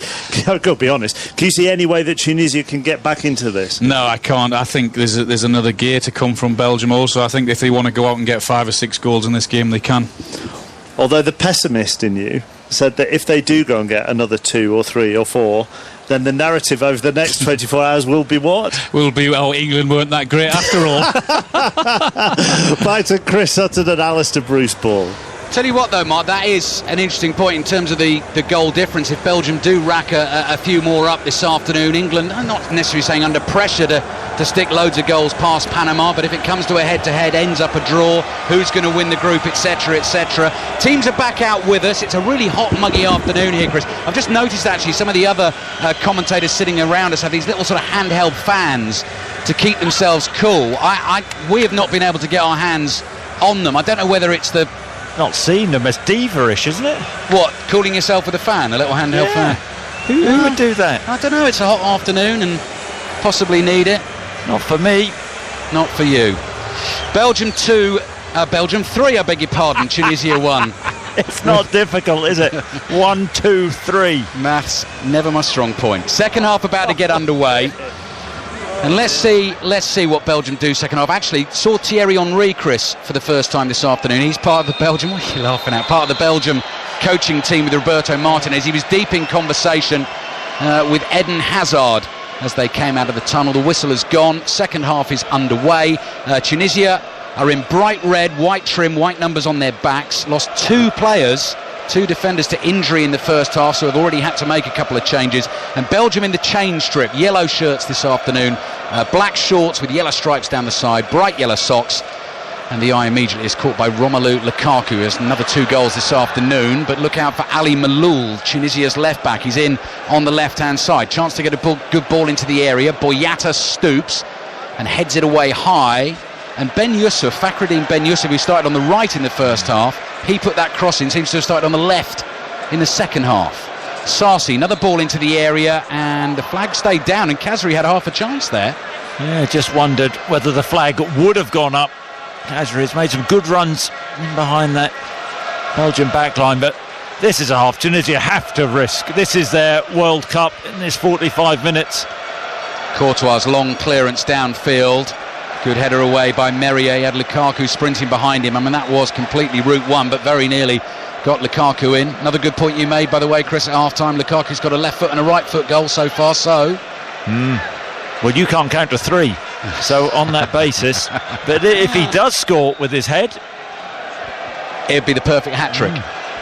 So they say. I've also had a little bit of criticism on social media for calling Opta Jean. I didn't realise it was Opta Jean. I called it Opta Jean, so that was pretty appalling pronunciation from me. Was. That slipped you by, though, didn't it? You missed that one. De Bruyne to Witsel. Witsel back to De Bruyne here on the right-hand side. Goes for a low cross, and Alderweireld's there, turns it wide at the near post. Do you think Belgium will keep coming second half, Chris? I mean, just because it's the way they play? Well, the issue is that Tunisia have to try and get back into this game, get the next goal. They have to attack, otherwise their World Cup will be over. And the quality of the Belgium forward players, they will exploit the gaps, exploit the spaces. Tunisia have it left-hand side. Sarsi, who's been a central figure in central midfield for them, getting on the ball a lot, plays it to Neguez, the right back, who came on for the injured Dylan Bron, who did a nasty injury. Actually looked like his left foot sort of got caught in the turf and then twisted, went down and was stretchered off. Belgium have Courtois in goal, Alderweireld, Boyata and Vertonghen as their 3 centre-backs. Meunier and Carrasco are the wing-backs. De Bruyne and Witsel in central midfield. Hazard, Mertens, who just buzz around at speed. 2 little fellas with great skills and great speed behind the big man, Romelu Lukaku, up front. Give you the Tunisia lineup in a second. Malul, low pass into the middle of the pitch, finds Badri. Malul continues his run down the left-hand side, gives it back to Badri again, up to the corner of the Belgian penalty area here, working it onto his right foot, turns, goes again, goes wide left and gives it to Malul. Malul back to Khazri on the edge of the area. Clever little flick into the box, just beyond Badri though, and behind for the Belgian goal kick. Yeah, unlucky down that left-hand side. Tunisia, ball into Khazri on the edge of the box, trying to release Malul, just over-egged it, it goes out. Vertonghen, having got the ball from Courtois, gives it back to him. Courtois was pressed, so had to clear quickly. Skiri gets it for Tunisia. Badri over the top. Cowie's in here, and Vertonghen rescues the day for Belgium. Slides in and wins the ball. Meunier plays it up the line to Mertens. Merrier wins the header. Here comes Tunisia again. Could be a good second half this if Tunisia continue like this. Malul's crossing. Oh, Khazri on the stretch. Couldn't get a proper touch on it to try and direct it on goal, and he was off anyway. Well spotted, Chris Sutton. They have started well in the second half. Yeah, I'll tell you what was crucial. Vertonghen, that situation, getting round. Carroll would have been in. Got in, made a run in behind Boyata, and a really timely challenge. Next break in play, I'll give you that Tunisia team. We're on the red button if you're watching on BBC television back in the UK, so you can have the BBC television pictures, our commentary as well. We're on the BBC World Service across Africa as well for this game. Belgium 3, Tunisia 1, and also you might be listening to us on 5 Live. So much sport coming your way on 5 Live and 5 Live Sports Extra this weekend. Skiri under pressure, plays it back to Merrier. Tunisia have worked it out well, and Malul on the left-hand side, plays the ball in field to Sarsi. Sarsi through the middle to Badri. Badri shoots from the edge of the area. Very easy for Courtois to save. Straight at him, and he gets the big long levers down, gets his body behind it, and makes a comfortable stop. Yeah, huge credit to Tunisia. The way they've come out, positive frame of mind in this second half, and they are giving it a go. And you never know, the next goal, they'll feel they're right back in it. Courtois' clearance, headed down by Neguez. We've got Ben Mustafa in goal, have Tunisia. Neguez has come on at right back. Ali Malul plays at left back. Ben Yusuf went off injured, so Ben Alouane is centre-back now alongside Merrier. Great ball, De Bruyne to Hazard, round the keeper, and Hazard gets his second of the game. Belgium have 4, and they are playing some pretty special stuff in the Spartak Stadium this afternoon. Belgium 4, Tunisia 1. Well, Hazard warning for England, but what a pass by De Bruyne. Inch perfect, inside his own half. Picks out Hazard on the move, who's moved in behind the Tunisia backline. He takes a wonderful first touch, Hazard. Has a look at the goalkeeper. just flicks it round him with his right foot, and then with the open goal is composed enough. Left foot cushions it into the back of the net. How good was the pass, and how composed was that finish? Yeah, 10 out of 10 for both bits of play, from De Bruyne with the pass, Hazard with the goal, his second of the game. Belgium 4, Tunisia 1. Goal difference could be important if you're that desperate to win the group. Winner of this group will meet the runners-up of Group H. So that is the group containing Japan, Senegal, Colombia and Poland. They're all back in action tomorrow. That group will take more shape come tomorrow evening. And runners-up in this group will play the winners of that group. So Belgium stuck 3 past Panama, didn't play well in the first half, got it going in the second half. Tunisia, having started the second half well here, offering Belgium that little bit of space, and De Bruyne is a master at playing those balls in, and Hazard took it so well. And the attacking talent, well, we know it's frightening from Belgium's point of view. Here's Mertens. Just can't let De Bruyne have that time and space on the ball, because eventually, first half, he was a little bit off with his radar. But, I mean, that was an exquisite pass, weighted, but Hazard still had a fair bit to do, but didn't he do well? Belgium 4, Tunisia 1. Early stages of the second half as Alderweireld plays the ball back to Thibaut Courtois. He knocks it out wide to Vertonghen. Vertonghen happy to take that infield. Belgium playing out of their own half, and then Witsel plays the ball between Vertonghen and Carrasco, and it goes out for a Tunisian throw. Who've got to keep coming, Chris. I mean, they have. So that could open it up even more. Yeah, but you just feel they're going to be ruthlessly exploited. Cowie for Tunisia. Cross here to Sarsi. Malul, little give and go to Badri. He's got Sarsi behind him. Out wide to Ali Malul again. Malul, couple of touches. Mounier stands off him. Cross in, headed high in the air by Ben Yusuf.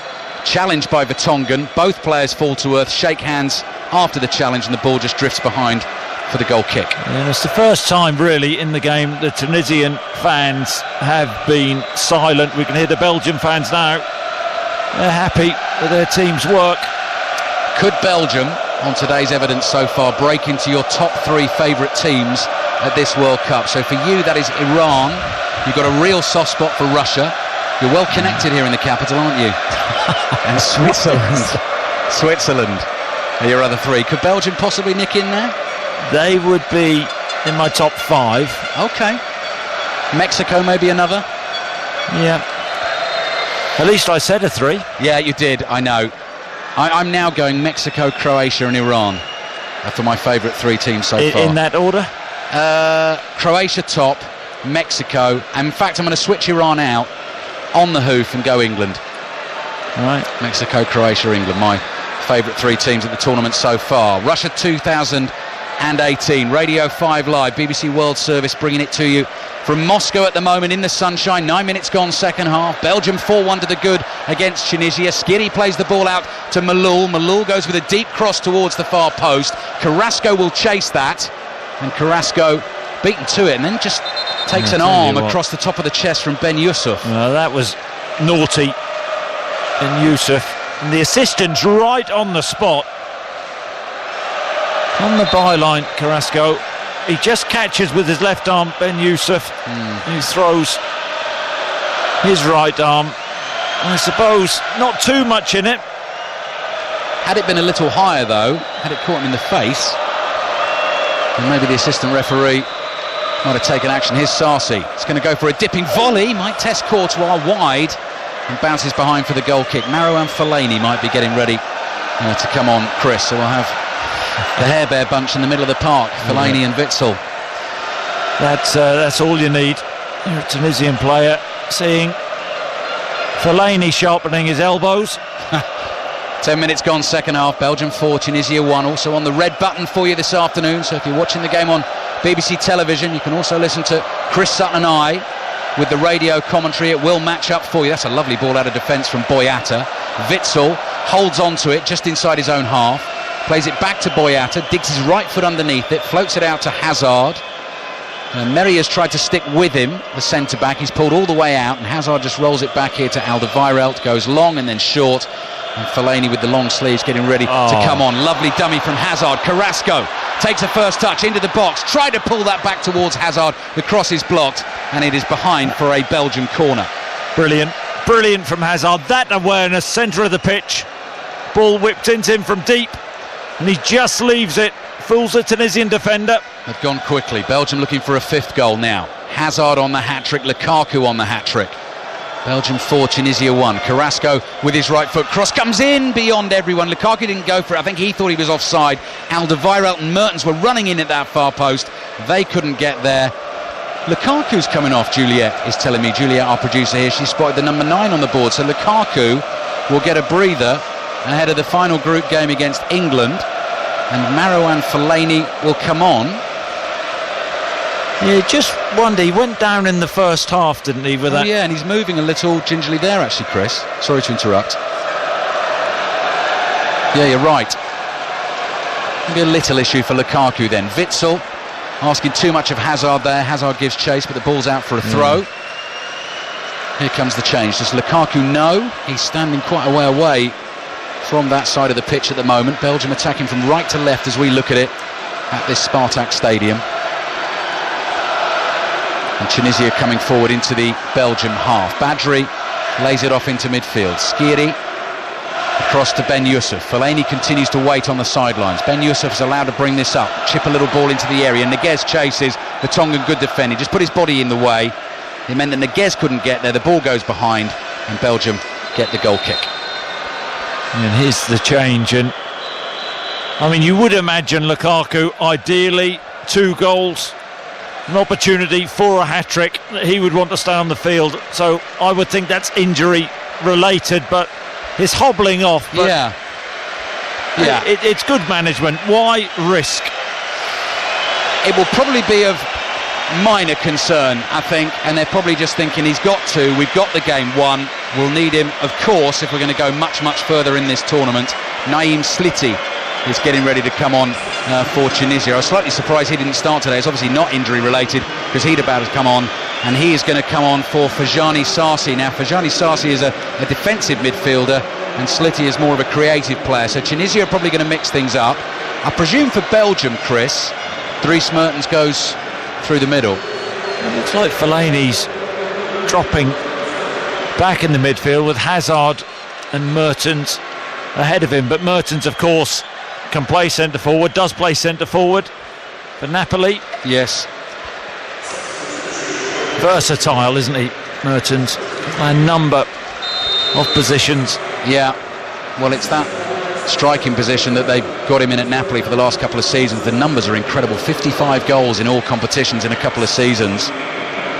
Late in his career that he sort of ended up there, but Belgium have got him there now. Belgium have Fellaini on the ball.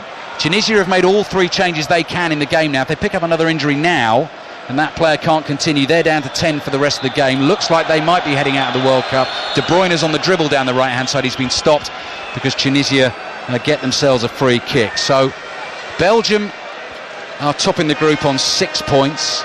England win against Panama tomorrow would put them on 6 points. It would take them both through to the last 16. It would set it up very nicely for Thursday night, Kaliningrad, full commentary, BBC Radio 5 Live, England against Belgium, to decide who is going to top the group. Might even go down to goal difference if that game finished as a draw, and Belgium well ahead on that front at the moment. Hazard gets Carrasco steaming through the middle. Carrasco just runs past Ben Alouane, but runs into Ali Maloul. Maloul plays it back to Neguez. He's under pressure. Fellaini comes hurtling in, can't win the ball, and Tunisia bring it forward. Half an hour to play here.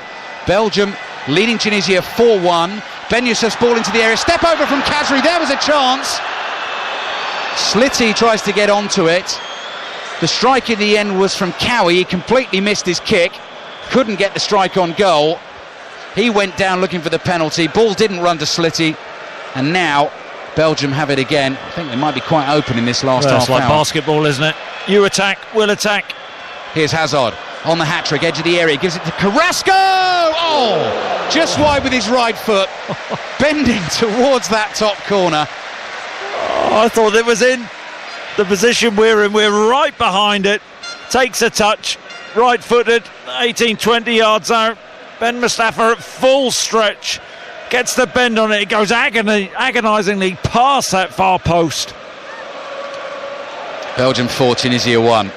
There is Cowie looking for the run of Slitty down the right-hand side. Slitty has got to chase hard. He's a short, stocky figure. He's got to the ball. Boyata is in front of him. Slides pass towards Khazri. Vertonghen's had a good game until he does that and gives it away. Khazri can't get the ball back to his teammate. Here's Cowie, the number 7, looking for the 1-2 with Slitty. Slitty, nice movement of the ball. Little step over, right foot to left foot. Now plays it to Neguez on the right-hand side. Neguez with his cross in. Vertonghen flicks the header away. Bounces down for Malul. Nods it towards Badri. Belgium get it back. Hazard's on the turn. He's fouled. He's pushed over. Skiddy's annoyed with that. He punches the ball into the floor. And Belgium take the free kick quickly. We're into the last half hour here.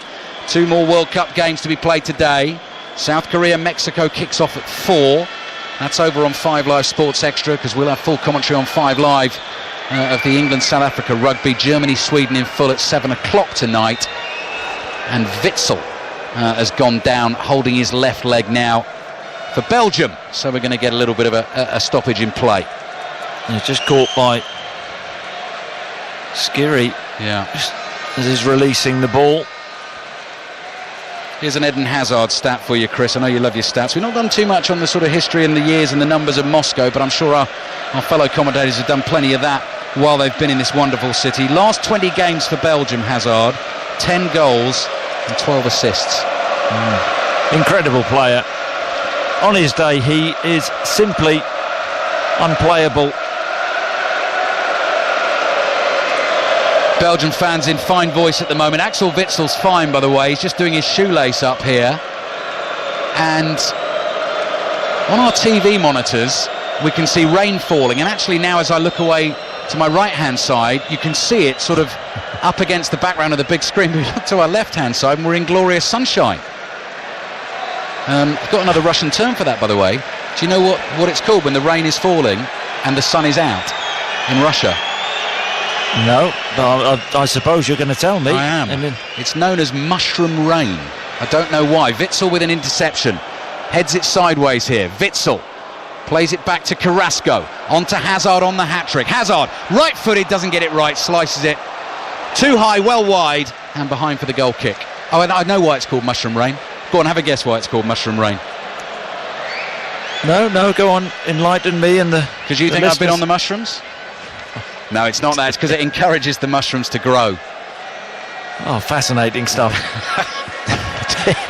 19 minutes gone, second half. I think that is quite what worries me is you have to look on the monitor to see the rain. It's raining. It's raining.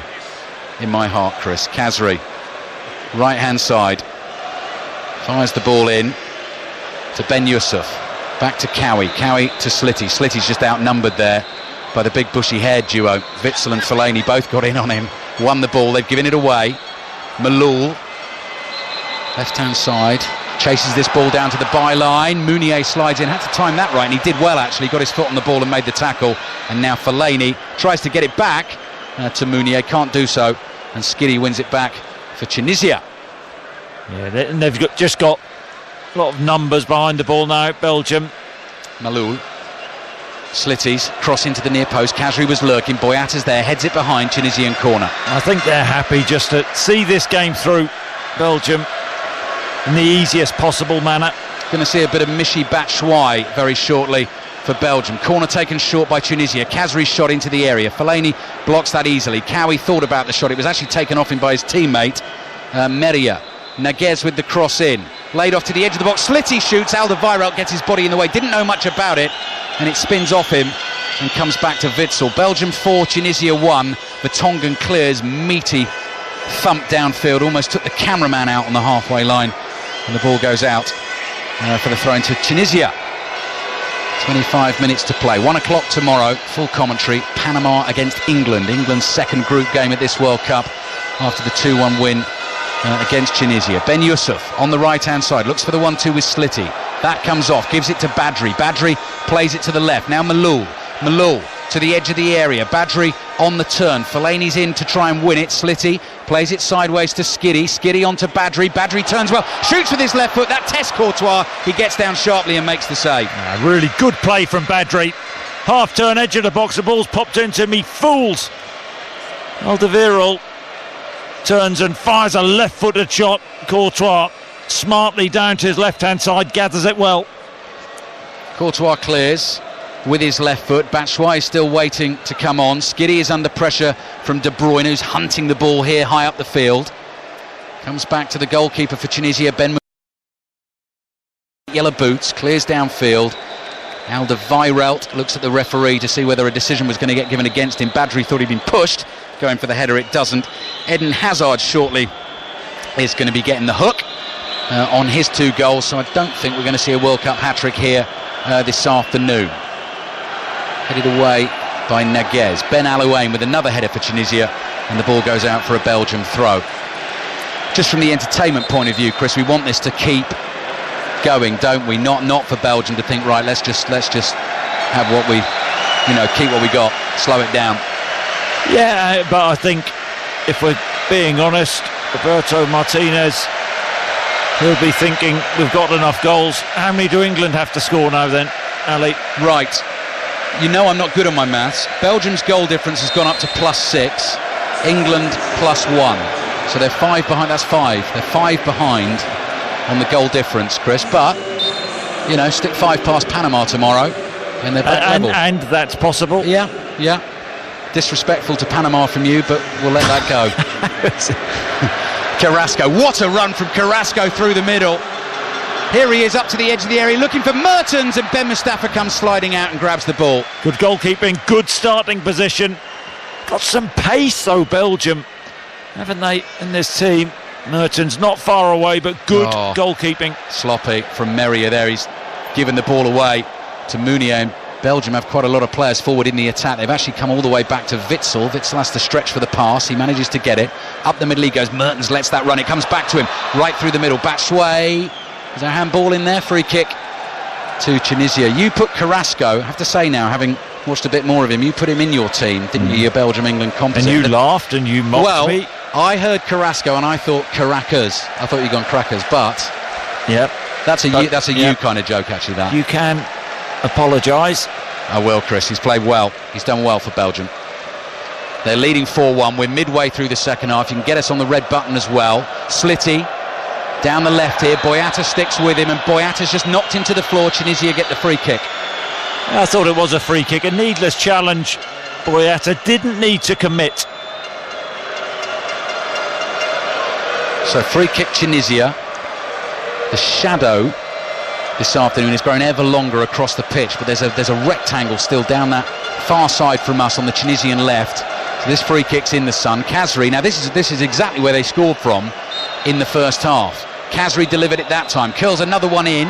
Fellaini's there to head away. Cowie with the left foot volley, and that goes well wide and into the fans behind Courtois' goal. Belgium 4, Tunisia 1. He's good in both boxes.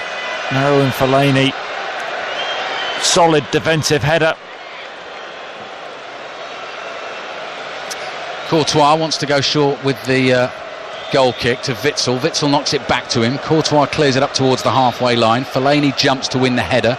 Batshuayi will chase. I don't know how much action he's going to see at the World Cup, Batshuayi, but here's a chance to try and get himself a World Cup goal. Loose from Ben Alouane, playing out of the Tunisian defence.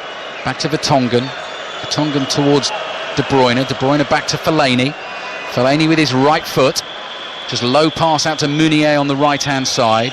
Pace of the game just dropped for the time being. Alderweireld comes all the way back to Thibaut Courtois. They've got a good bench though, haven't they, Belgium? Batshuayi, I like him. Thought he was unfortunate at Chelsea. Ball falls for Mertens, chips it over the top. Batshuayi's offside. Keeper was out quickly again and did well and got there, but the flag had already gone up. He scored a lot of goals at Chelsea, and then whether there was a fallout or not, it looked like there was. It's a close one. Batshuayi, I think he was just off. But then he went to Dortmund and absolutely banged them in. He certainly did. 9 goals in 14 appearances for Dortmund. Picked up an ankle injury late in the season, which is a slight concern, but he's made it here for the World Cup. Lovely option for Roberto Martinez to have. 20 minutes to play. Naguez bringing it forward down the right-hand side. Ben Yusuf to Cowie. Back to Naguez. Cowie on to Slitty. Slitty to Skiri. Skiri to Ali Malul up to the edge of the Belgian penalty area. That cross comes in. Slitty was attacking it. Vertonghen read it beautifully in bravely. He took one to win the header.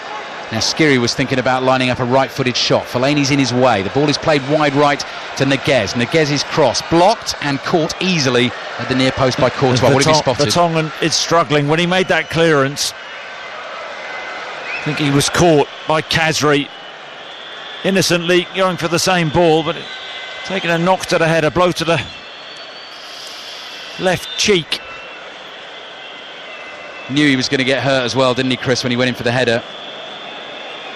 Slitty comes in. We're getting a close-up of it at the moment. Just caught him on the side of the head. Good view of that mushroom rain as well, which is still falling here. And you can see spots of it as well on the tops of the suit shoulders of Roberto Martinez. So stoppage in play while Jan Vertonghen receives treatment. We've just gone 4:30 in the afternoon here in Moscow. That makes it 2:30 back home in the UK.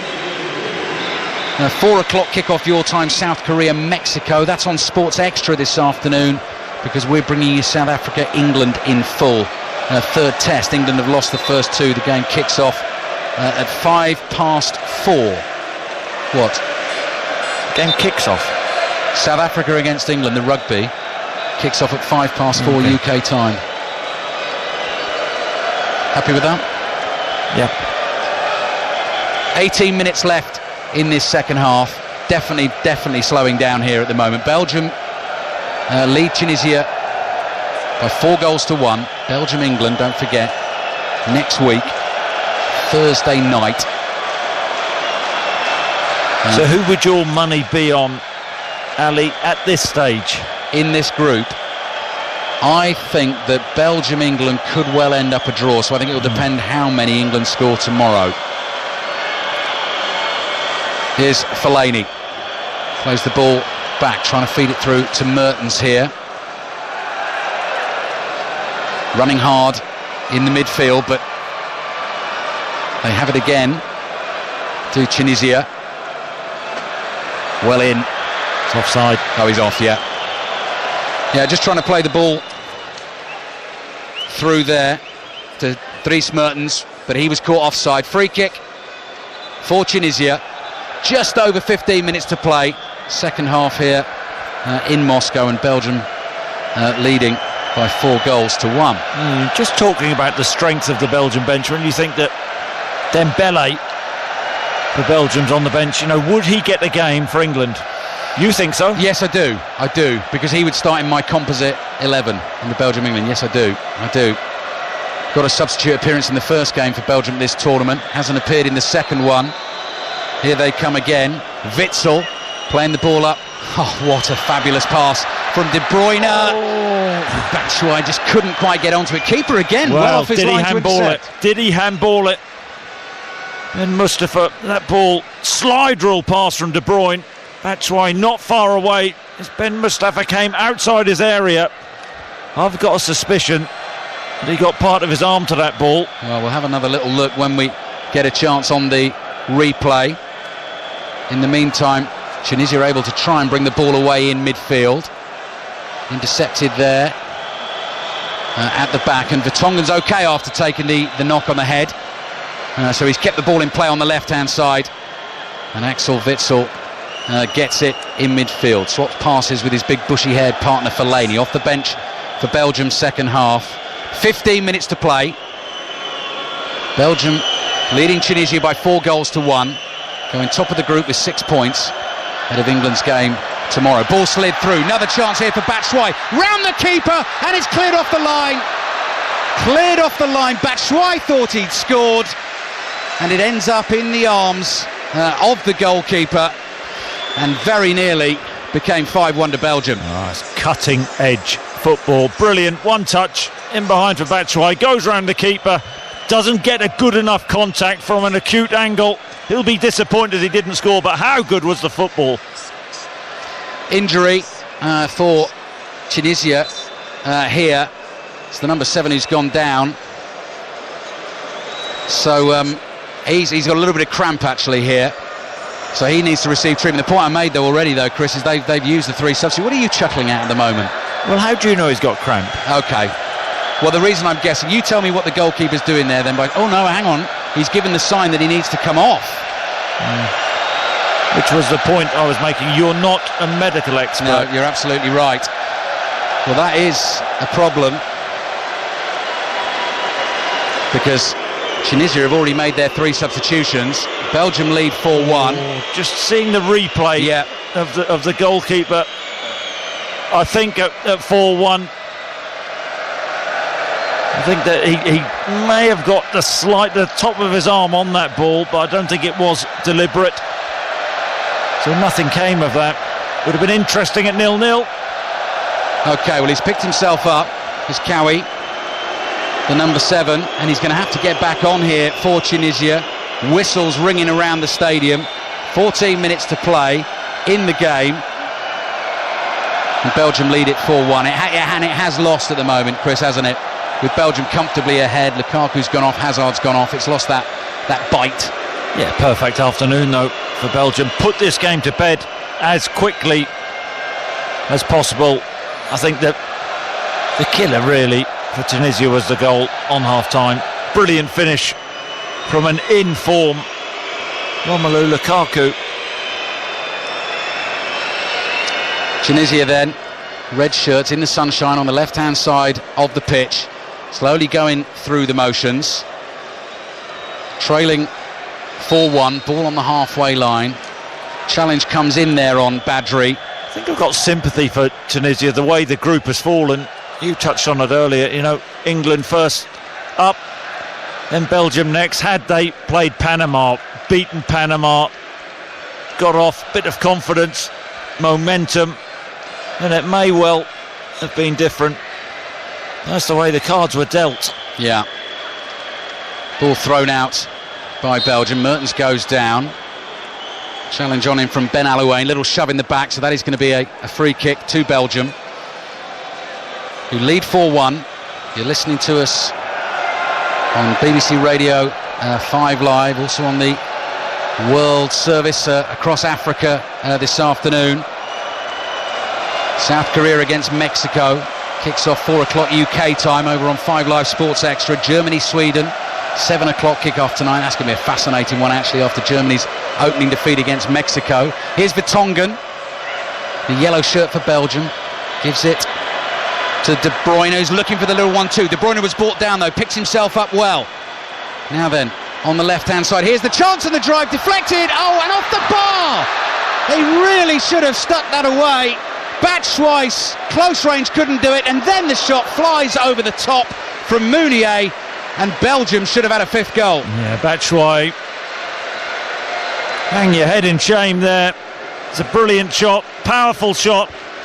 The goalkeeper doesn't gather it, just knocks it down into Batshuayi's path. He's got all the goal to aim at, 5 yards out. Easy finish, and he hammers it against the bar. Belgium leading then 4-1. Ball is knocked straight out of play there by Ben Alouane. And let's check in on the tennis at Queen's with Russell Fuller. A hugely impressive performance by Marin Cilic, runner-up here last year and at Wimbledon. He's beaten Nick Kyrgios in 2 tie-breaks, 7-3, 7-4 the scores. Kyrgios beat Edmund and Murray. He served 98 aces for the week, but it's Marin Cilic who'll play either Novak Djokovic or Jeremy Chardy in tomorrow's final. Thank you, Russell. Axel Witsel on the ball for Belgium, leading Tunisia by 4-1, going top of England's group. That's wonderful from De Bruyne. Just let the ball run through his legs, and it works its way out wide to Carrasco on the left-hand side. Carrasco in the bright white boots, plays it to De Bruyne, little 1-2. Carrasco back into the penalty, just a little nudge in the back there. He does go to ground. Oh, De Bruyne's alert, gets onto it, into the box, the angle's tight, crosses back in. Oh, what a save from the volley. Wonderful save from Batshuayi, who goes for the curler, and this one goes over the bar, and the game has suddenly livened up again. 10 minutes to play. Belgium lead Tunisia 4-1. Well, that is a brilliant save from the goalkeeper, but once again it's the languid ease of De Bruyne, graceful to the byline. Batshuayi left-footed, hammers the shot. Wonderful reflex save Batshuayi would have been 8-9 yards out, left-footed. Goalkeeper gambles.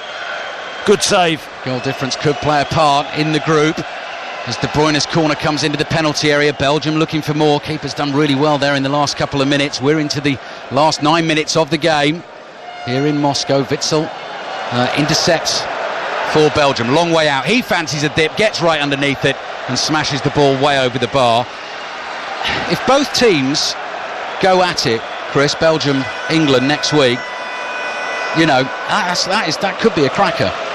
Well, I think it'll be interesting how England approach it, whether they'll go for the high press or whether Gareth will be a little bit more pragmatic, because they are devastating, Belgium, in forward areas. Mertens, Hazard, De Bruyne, the power of Lukaku. Here's Fellaini in the centre circle. Looks like Nasser Chadli might be coming on. Well, name a better attacking lineup than Belgium. Difficult. Very difficult well, to do. Brazil. No? What's that for? And he just scraped past your favourite team. I'll explain that in just a second. Now then, Batshuayi is laying the ball off to Fellaini on the right-hand side. Chipped over the top. Batshuayi won't chase that. And the ball comes all the way through to the goalkeeper, who with his right foot here has a chance to clear downfield for Tunisia, up towards the halfway line, headed straight up in the air. Khazri gives chase. Belgium clear though, left-footed ball from Vertonghen down the left-hand side, and this time De Bruyne's touch just lets him down and the ball goes out of play for a throw. You've got the Tunisian fans in brilliant little waves they're doing at their end. They've stuck at it, they've turned up in their thousands. 7 minutes to play then. Throw in for Tunisia inside their own half. They've given the ball away, and you sense that Belgium are hungry for more goals, looking to really rack up that goal difference ahead of England, who are playing tomorrow. 1 o'clock kickoff. You can hear it in full here, of course, on 5 Live. Kicking off at 1 o'clock against Panama. Fellaini on the turn, trying to get away from his man. He's held back and he wins the free kick. Belgium 4, Tunisia 1. 7 minutes left in the game. What are they going to do with this, Belgium? Fellaini's going to trot forward. He might quite fancy a World Cup goal. Ball is with Carrasco, who suddenly popped up over on the right-hand side. Here he is again, the left wing back with his right foot. Cross comes in, intercepted at the near post. Chance for Tunisia to clear. Could have been 2-on-2 for a second there, but in steps Boyata with his right foot and intercepts. Witsel plays the ball across the halfway line. Tielemans is getting ready to come on for Belgium, which will be their last change of this game. Hazard and Lukaku having already done their bit. 6 minutes to play.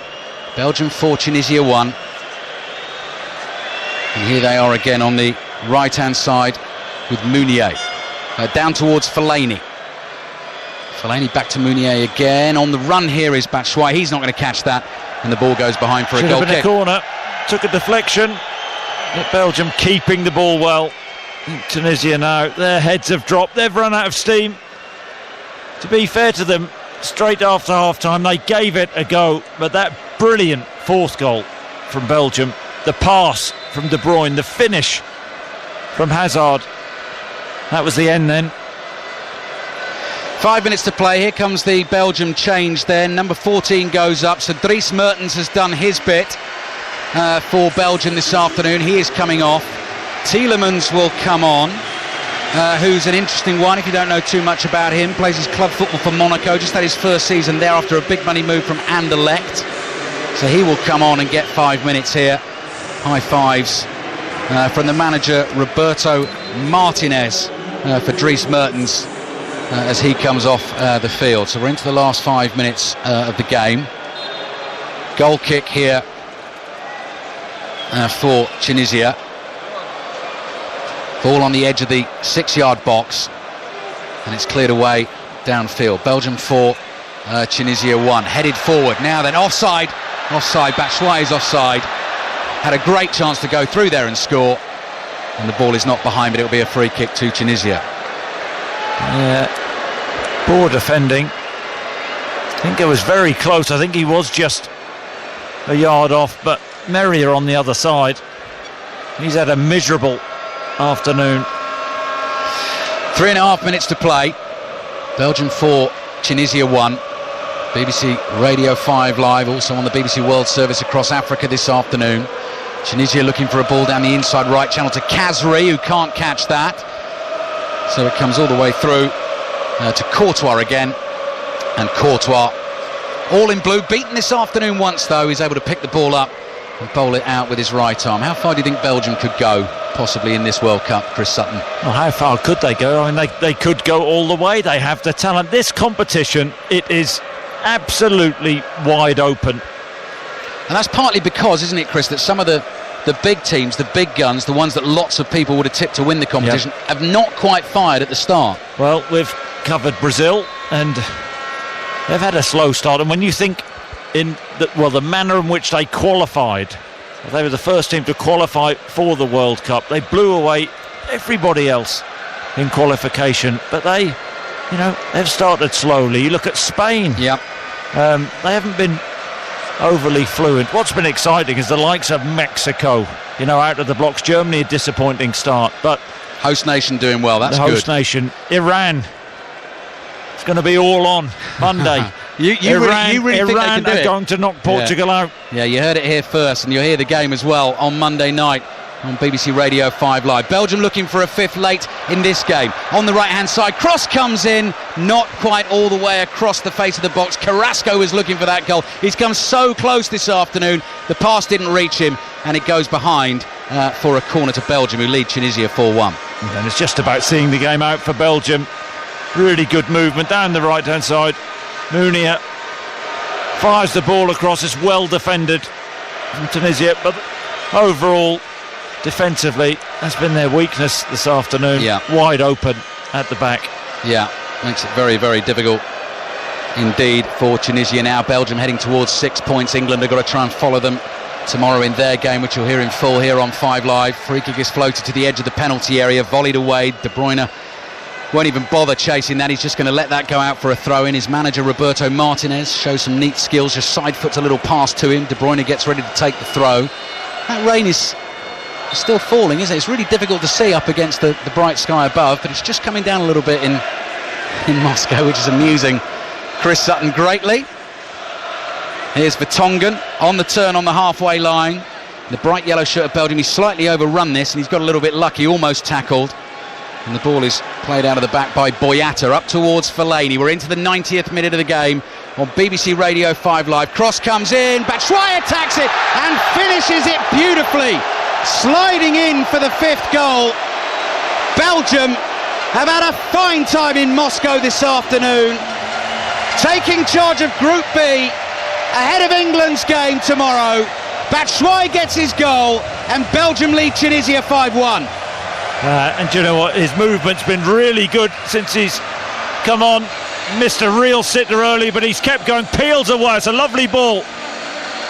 Batshuayi, I think it's Munir, as Tillemans actually with the cross from the right hand side. Batshuayi at full stretch, left footed, 7-8 yards out, just controls the finish. Not an easy finish on the half volley, left footed into the far corner. Really good finish. He thumps his chest.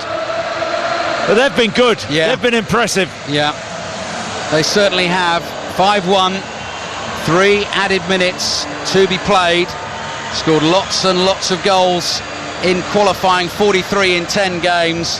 Really joyous celebrations for Batshuayi as well. 5th goal for Belgium, and just a little word for England ahead of their game tomorrow. Long ball is floated way over the crossbar. That was outrageous from Tunisia, going for the goal pretty much from kick-off. Well, it was, bearing in mind Courtois, I don't know how tall he is, was he? 6'4", he was standing on his line. So he takes that quickly, the goal kick. 2.5 minutes to be played here on BBC Radio 5 Live in Moscow. So this tells us England really are going to have to beat Belgium to top the group. Yeah, they are. Goes down as Boyata, challenged on the edge of the penalty area. Belgium are still happy to play here. De Bruyne with his right foot floats it onto the chest of Batshuayi. Good run being made through the middle. Batshuayi's going to keep it and try and score. Oh, and he's dragged it wide. He had an option left, he had an option right, he went for glory, and he's just bobbled the shot wide. Should have slid it into Tielemans' path, and he sold the defender. Good movement again. He likes that run, peeling away off the centre half. Diagonal ball into the channel, just scuffs it left-footed into the floor, but he has looked a danger. And to think they have the likes of Batshuayi off the bench, big physical presence. Chris Sutton with us in Moscow, just over a minute to play. Witsel to Fellaini. Fellaini wide to Vertonghen. Belgium leading comfortably 5-1. All the tricks now. Batshuayi looks one way, tries to flick it the other. Trying to come out of their half for Tunisia. Couldn't quite do it, but there was a foul in the middle of the park. So free kick goes their way.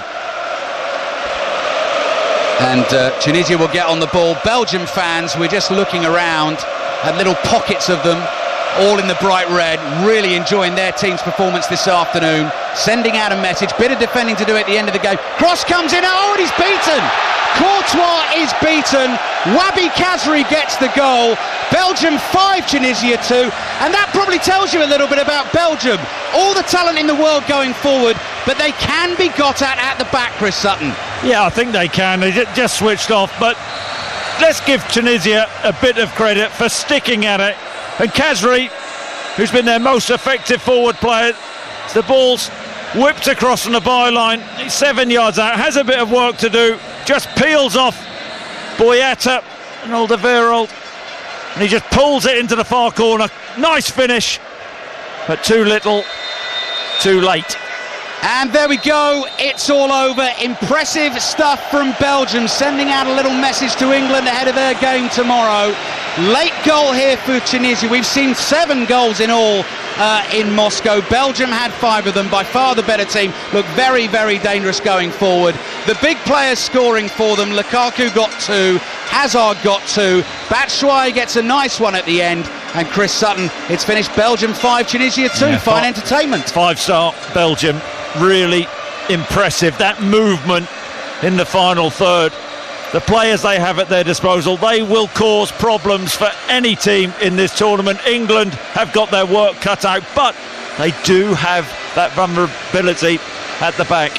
Belgium sending out that little message to England ahead of their game tomorrow. Roberto Martinez in his smart suit looks at all the Belgian fans around the ground, applauds them above his head. They banged in 5 today. It's finished Belgium 5, Tunisia 2. And they brought on a substitute, Chris Sutton, who could have had 4.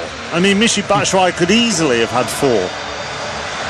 Yep, I have to say I thought his movement was really very, very good. Always looking to peel off the centre halves to get him behind. He, missed the open goal where the ball sat up for him 5 yards out, hammered it against the bar. But when you look at Belgium's bench, that is really ominous. But they do look weak at the back at times, and Tunisia, to their credit, kept going. They did cause them problems, but going forward, the game against England is going to be simply how are England going to cope with Belgium's attack. Alan Shearer, we will talk more after 3 o'clock about Belgium and Romelu Lukaku and Michy Batshuayi and the whole movement of Belgium, but that feels like the most impressive performance of the tournament so far. Well, they've put a marker down, haven't they? They've put a statement out without doubt, because we've been speaking about Lukaku, about Hazard, about De Bruyne, about Mertens, what the potential is they can do going forward. Well, you can say it's only Tunisia, but you have to do it, and they did it in style today, I thought, and could have, should have been 7 or 8. I mean, we when we compare it to the England performance, England created chances against Tunisia, should have scored 4 or 5. Belgium should have scored 7 or 8 today, but they look red hot going forward. Very, very impressive. Thank you very much to Chris Sutton and Alistair Bruce Ball in the Spartak Stadium. Belgium 5, Tunisia 2 in our first game of the day on day 10 at the World Cup. South Korea take on Mexico later. You'll be able to hear that on 5 Live Sports Extra. We're going to have the Rugby Union here on 5 Live with England against South Africa. And then tonight you'll be able to hear from Sochi, Germany against Sweden. So more from Alan Shearer after 3 o'clock. Didier Drogba and Pablo Zabaleta will join after 3:30. Let's round up some of the other sport happening this afternoon, and we'll start with Cornelius Lycett at Royal Ascot.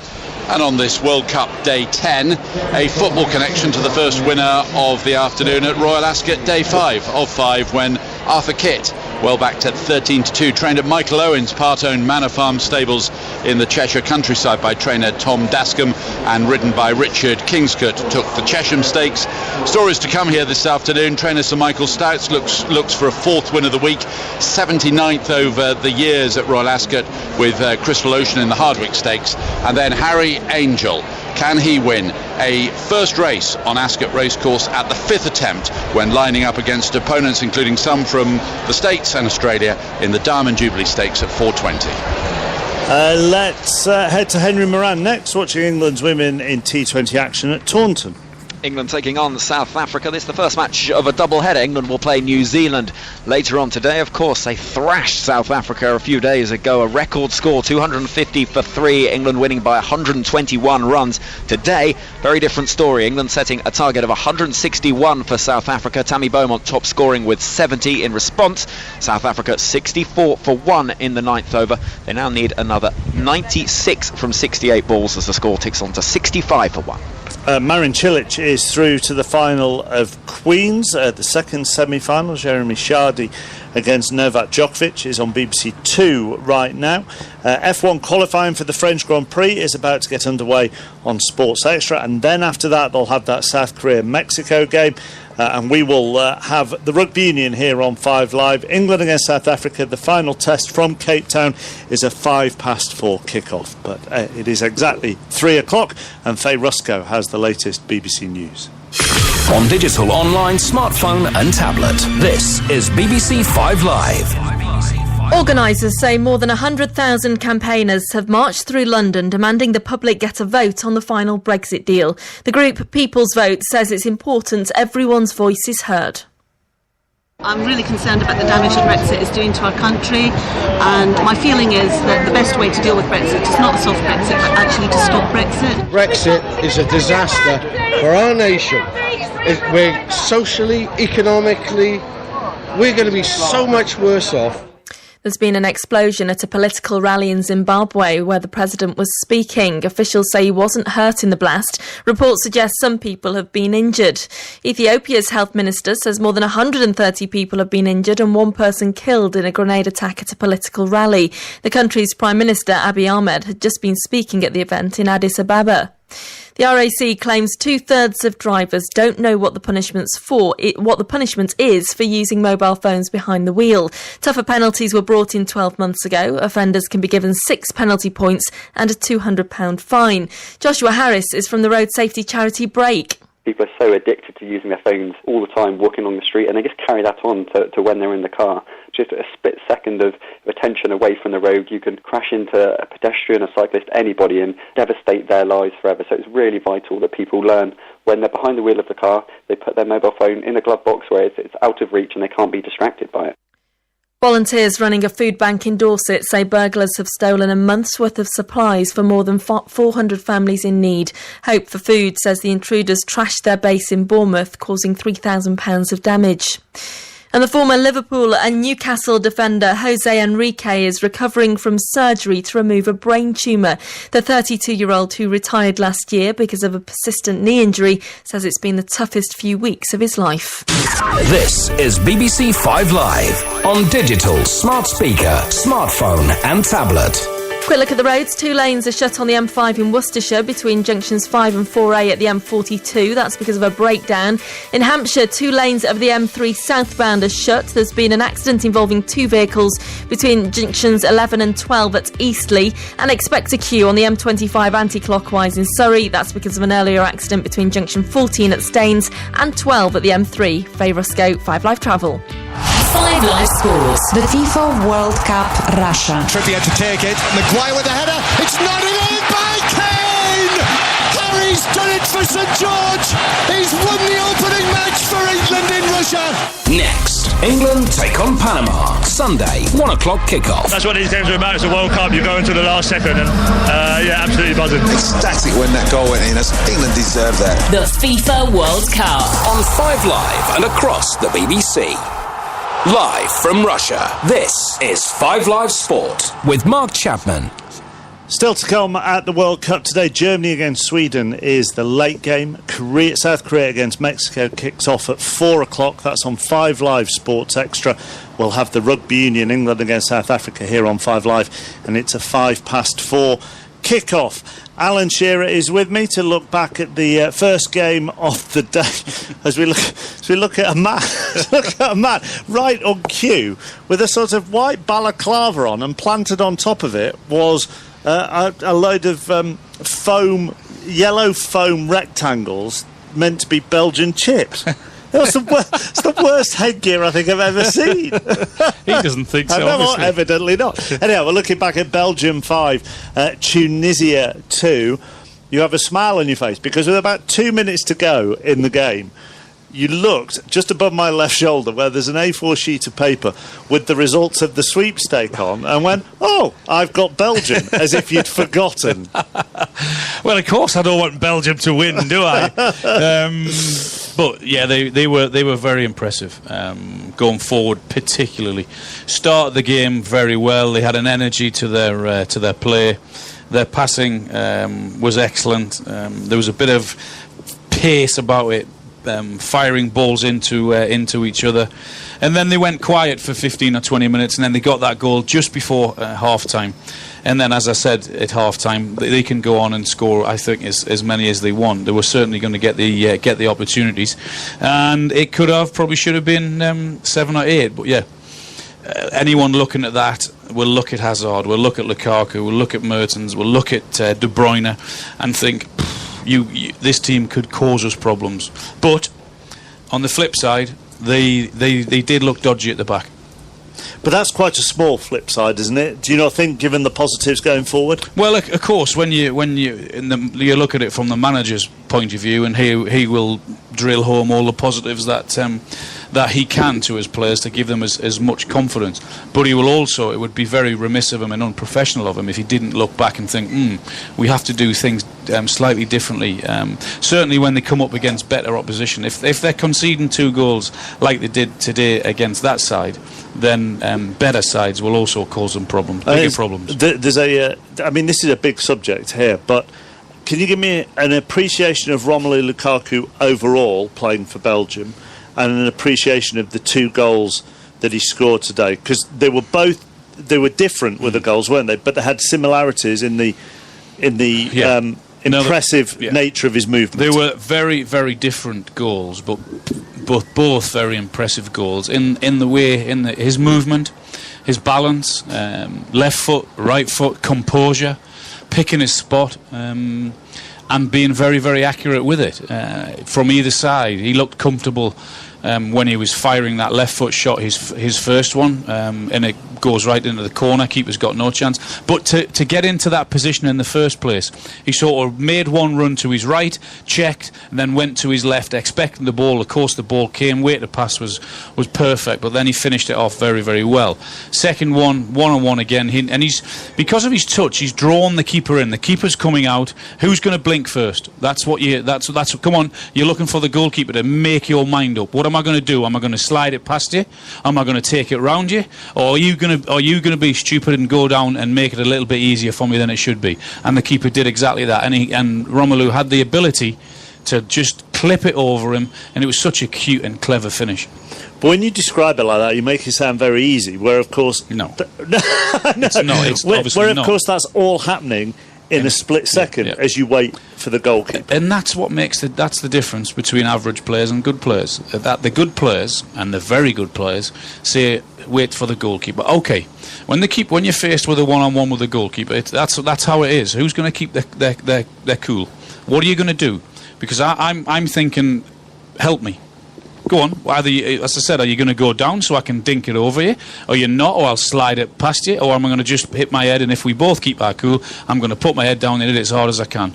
And the keeper blinked first, and Lukaku said, "Thanks very much. I'll dink it over you." And it was a lovely finish. No matter how big a name you are, if you have a tournament where you, from a striker's point of view, where you deliver, where you score goals, 4 for Lukaku, let's say there's 2 for Harry Kane, let's talk about the 2 of them because they will meet each other in the final group game. Can that change your career, how people view you, your life? Well, I ahead of the England game against Tunisia, Gary asked me the question, what are we expecting tonight? And my answer was, this can be life-changing, career-changing for some of these players tonight. I hope they can realise it, I hope they can enjoy it, and I hope they realise that, because I can only speak from my personal experience, is that I went into Euro 96 as Alan Shearer, Premier League winner with Blackburn Rovers. I came out of Euro 96, Alan Shearer, Premier League winner, Golden Boot winner in the European Championships. Now, when I say life-changing, it could be for Harry Kane, it could be for Romelu Lukaku, because if these guys come away winning a Golden Boot in a World Cup. Now, Harry, everyone knows Harry in Europe, and Harry had the chance and is now. He's now put his name forward on the global stage. Lukaku is doing exactly the same. Now, people will say, okay, he's done it against Panama and he's done it against Tunisia. But what that gives him is, and gives Harry Kane, is going into that final game against Belgium, because both teams will qualify. Then they come against the big hitters. Then they say, right, that they'll take this confidence that they get, and it's an unbelievable opportunity now, because as a forward, what you have to do is that, and he's been thinking about this for weeks, and every day and every night is, if I get off to a good start, I've got a chance of winning the Golden Boot, because that's the way a forward thinks. Harry's done that. Lukaku has now done that also. So there's no doubt about it that both of these guys will be thinking exactly that Golden Boot. But either side are probably kind of have to get to somewhere around the semi-final mark if they've got a chance to go on and win it. When you say it, how did it change your life? Because you're no longer just Alan Shearer. I was Alan Shearer Golden Boot winner against. I mean, when you look at the players who were in '96, Klinsmann was in there as well. So you're going up against some big hitters. Holland were in the tournament. So yeah, that's the difference, and that for you as a person, and that for you as your confidence and the belief to take with you for the rest of your life, for the rest of your career, is something huge.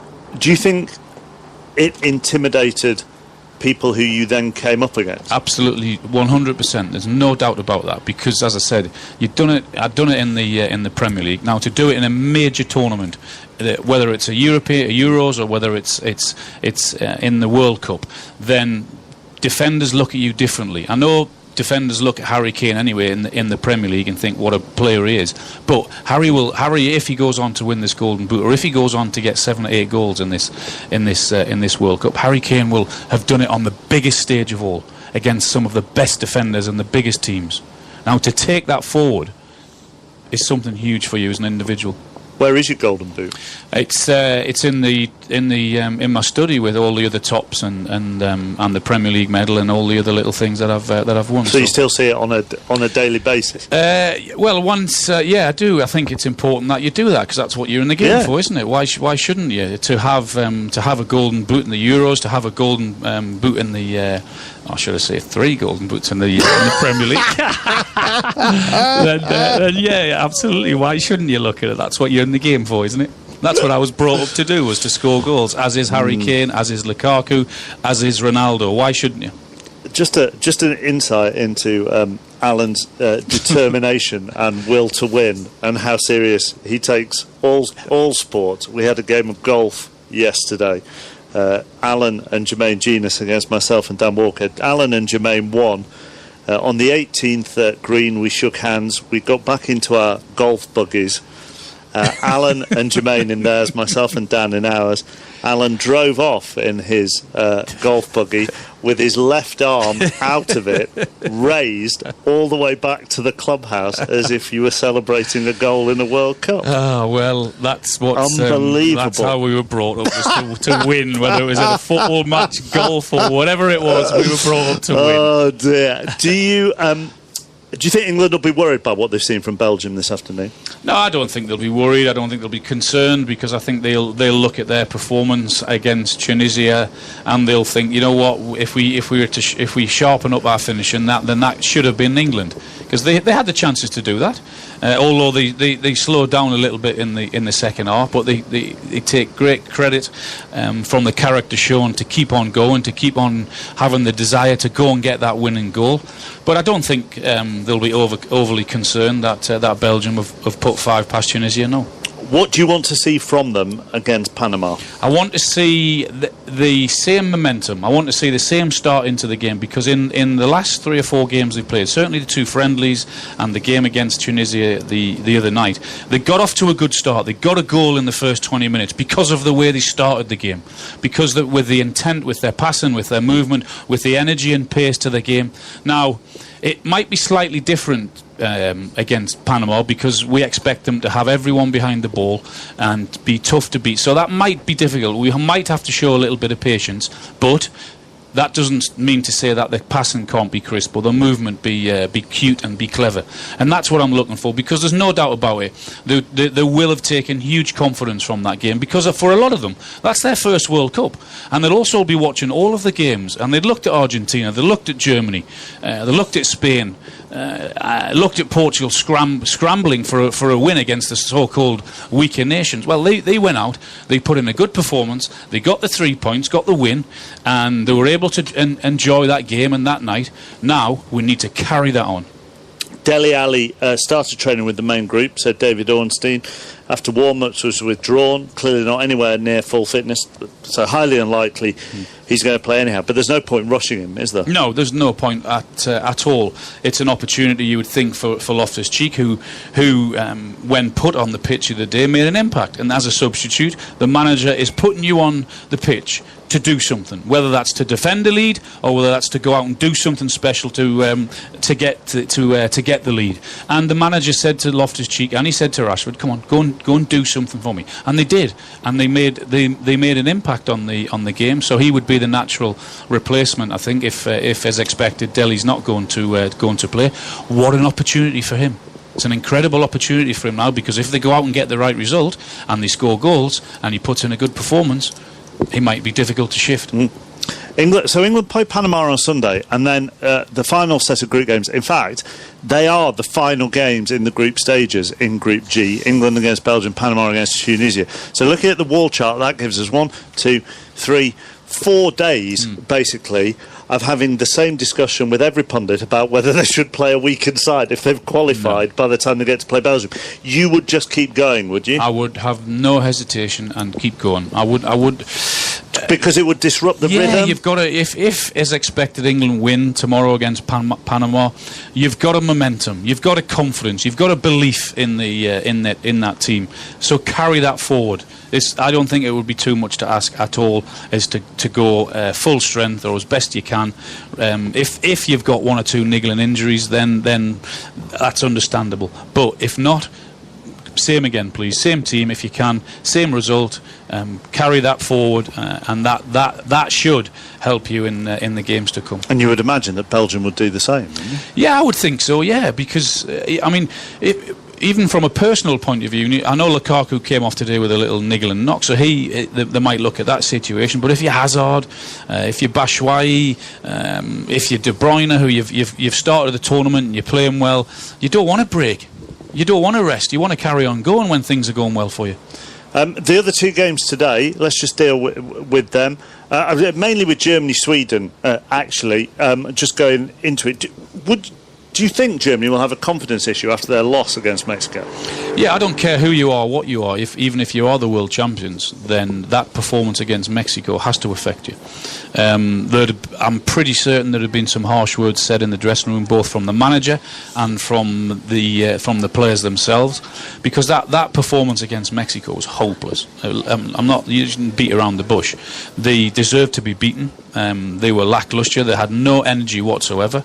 There were many people's favourites coming into the tournament to go back-to-back in winning the World Cup, but they have to step up hugely because defensively they were awful. They were all over the place. Their two fullbacks kept on going forward at every opportunity, leaving them isolated at the back, whether it was Hummels or Boateng. They were pretty hopeless indeed. And Mexico had far more energy and deserved to win the game. But you've always got the opportunity to come back and answer the critics when something's wrong, and they have to do that. And I think they'll do that. I think they'll have enough. Mats Hummels made a big thing after that game of, I've mentioned this in team meetings before. I've mentioned that we've been open. We had a warning against Saudi Arabia. If you've got 8 players up on, attacking, then that just leaves me and Boateng to deal. I'm kind of paraphrasing a lot of it because I haven't got the exact quotes in front of me. And again, a bit like Hazard and Lukaku, after the first Belgian game, he goes public with it. Do you have a problem with that? Yeah, I don't think that's right. I think to call out other people when your performance was poor yourself takes some doing. Whatever was said should have been kept in the dressing room, particularly if you haven't played well yourself, and he didn't. He was all over the place. He was as bad as anyone else was, because I didn't see him shouting and screaming and trying to organise and trying to grab players to come and give him a little bit of protection against Mexico. So yeah, that would tell me that all's not well in the dressing room. And before I let you go, you posted on Instagram earlier. This is brilliant. You with 15 Newcastle fans here in Moscow, but they're all Russian, yes? Yeah, I was in the studio the other day and I looked out behind us and I just saw maybe 10 or 12 Newcastle tops and they're all waving away. And then I looked at Twitter and they tweeted me to say, could we have our picture taken with you? Then I said, yes, come around to the compound near the studio after the game. But they weren't allowed round for some reason. The security wouldn't let them. So then again, they said, look, can we come and is there any way we could meet you? So I said, yes, I'm doing the radio today, but I'll come out at about 3:30. Little did I know there was about 30 or 40 of them out there, but it was great to meet them. They all seemed pretty excited. So I've sent some home happy anyway. Were you aware there was a big contingent in Russia who were Newcastle fans? No, I wasn't aware at all. No, the Moscow Magpies. There you go. What's brilliant about it as well, if you look on the picture and if you go on Alan's Instagram, you'll be able to see it. It is for people that like football kits and are that geeky, and I am one of them, it is sort of a history of Newcastle kits over the last 15, 20 years. And that one, in the background, the one made by Adidas with the black and blue collar and the Newquay Brown sponsorship on. Is that the shirt from the first year when you signed? That was the first thing I noticed actually when I went down to meet all the guys, was how many of the shirts over the years that they've had, and I looked at that shirt and that was the shirt that I wore when I went back there in 1996.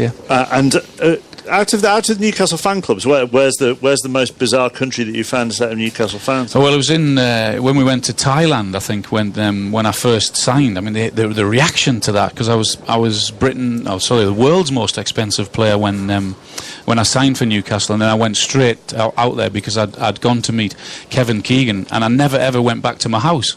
I rang my missus up and said, you need to pack me a bag. I said, I'm signing for Newcastle, so I flew straight out to the Far East, played, and the reaction to it was incredible. Flew back straight into Newcastle and never ever went back home to that house. So I left the missus to tidy all the house up and pack all the boxes and everything. I'm sure I could have at some stage, but I chose not to. I'm assuming that wasn't the first you knew that you were going to sign for. I'm assuming you'd had a discussion about whether that was the right move or not. I'd had a discussion with Kevin beforehand, and then a couple of days later he'd said, "Can I have another half an hour with you?"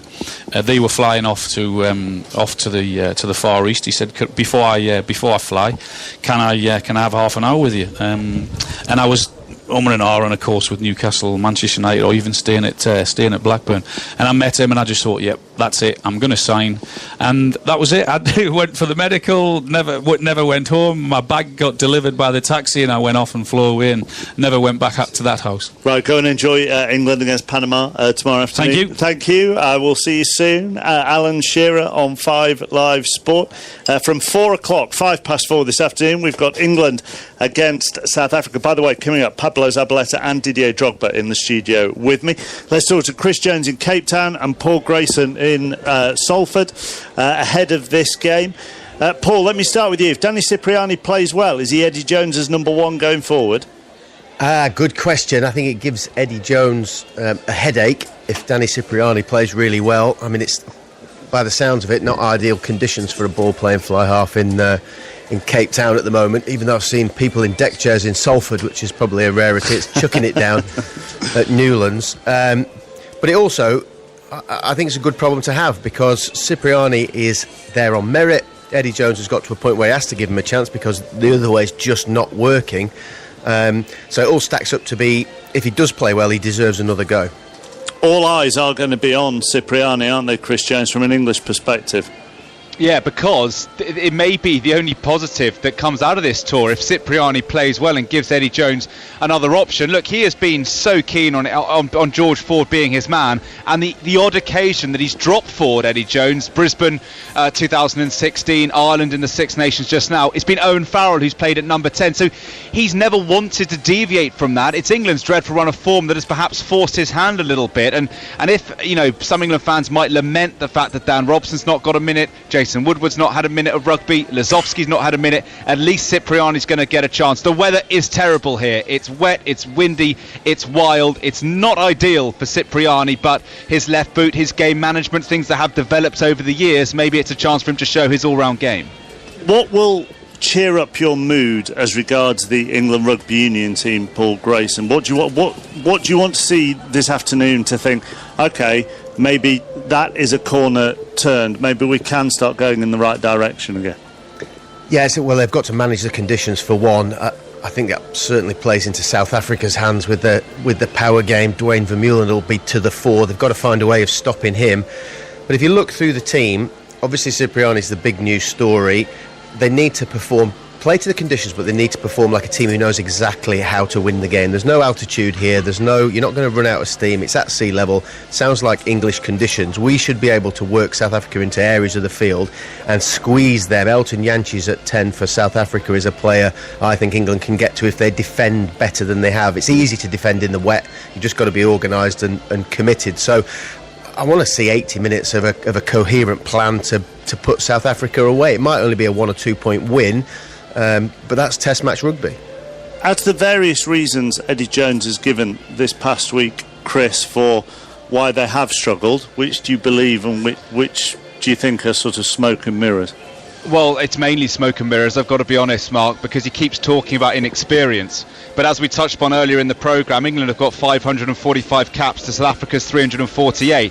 Yes, he's got guys at home, but someone like James Haskell might not play for England again. Someone like Dylan Hartley might not come back to rugby, let alone play for England. So he can't just be naming experienced players who are back home. This is an England team that's got 6 50 cappers and 5 Test Lions in its midst. Eddie Jones keeps talking about it being a sort of transitional period, a renewal period. He keeps talking about the young players, but apart from the bench, Johnny Hill might make his debut. You've got Sam Simmons, who's inexperienced, Ben Spencer. The bench is where there might be a little bit of experimentation going on from Jones, but in his starting 15, it's fairly experienced. So I don't think many people are buying the argument that England are a callow outfit on tour. They've played like one, but certainly on paper they shouldn't be. So do you think he's trying to protect them in public but is privately furious with them? I'm not sure. It's really difficult to second guess Eddie Jones. The trouble is, he has put his faith in a lot of these players, like a Mike Brown and a Chris Robshaw. I know he dropped him for Bloemfontein, but he brought him back now rather than playing someone like a Sam Simmons in the back row. Nick Osekwe, who could be the future of English rugby, he was taken off after 30-odd minutes in the first test. He's yet to reappear. He broke his hand in training in the week. So it's pretty hard to tell, and it just has this lingering feeling that Eddie Jones has been between and betwixt on this tour. He's neither experimented like the Welsh have done, for example, and he's neither gone full throttle and won a test series with an experienced bunch. He's kind of used his experienced players. They've not been winning, yet he's also not wanted to throw in a load of rookies to try and build that depth. So he keeps saying the depth is building, he keeps saying that it's an inexperienced side, but the stats on paper don't really back that up. And can you see any clarity in his thinking, Paul, or is it too much of a muddle at the moment?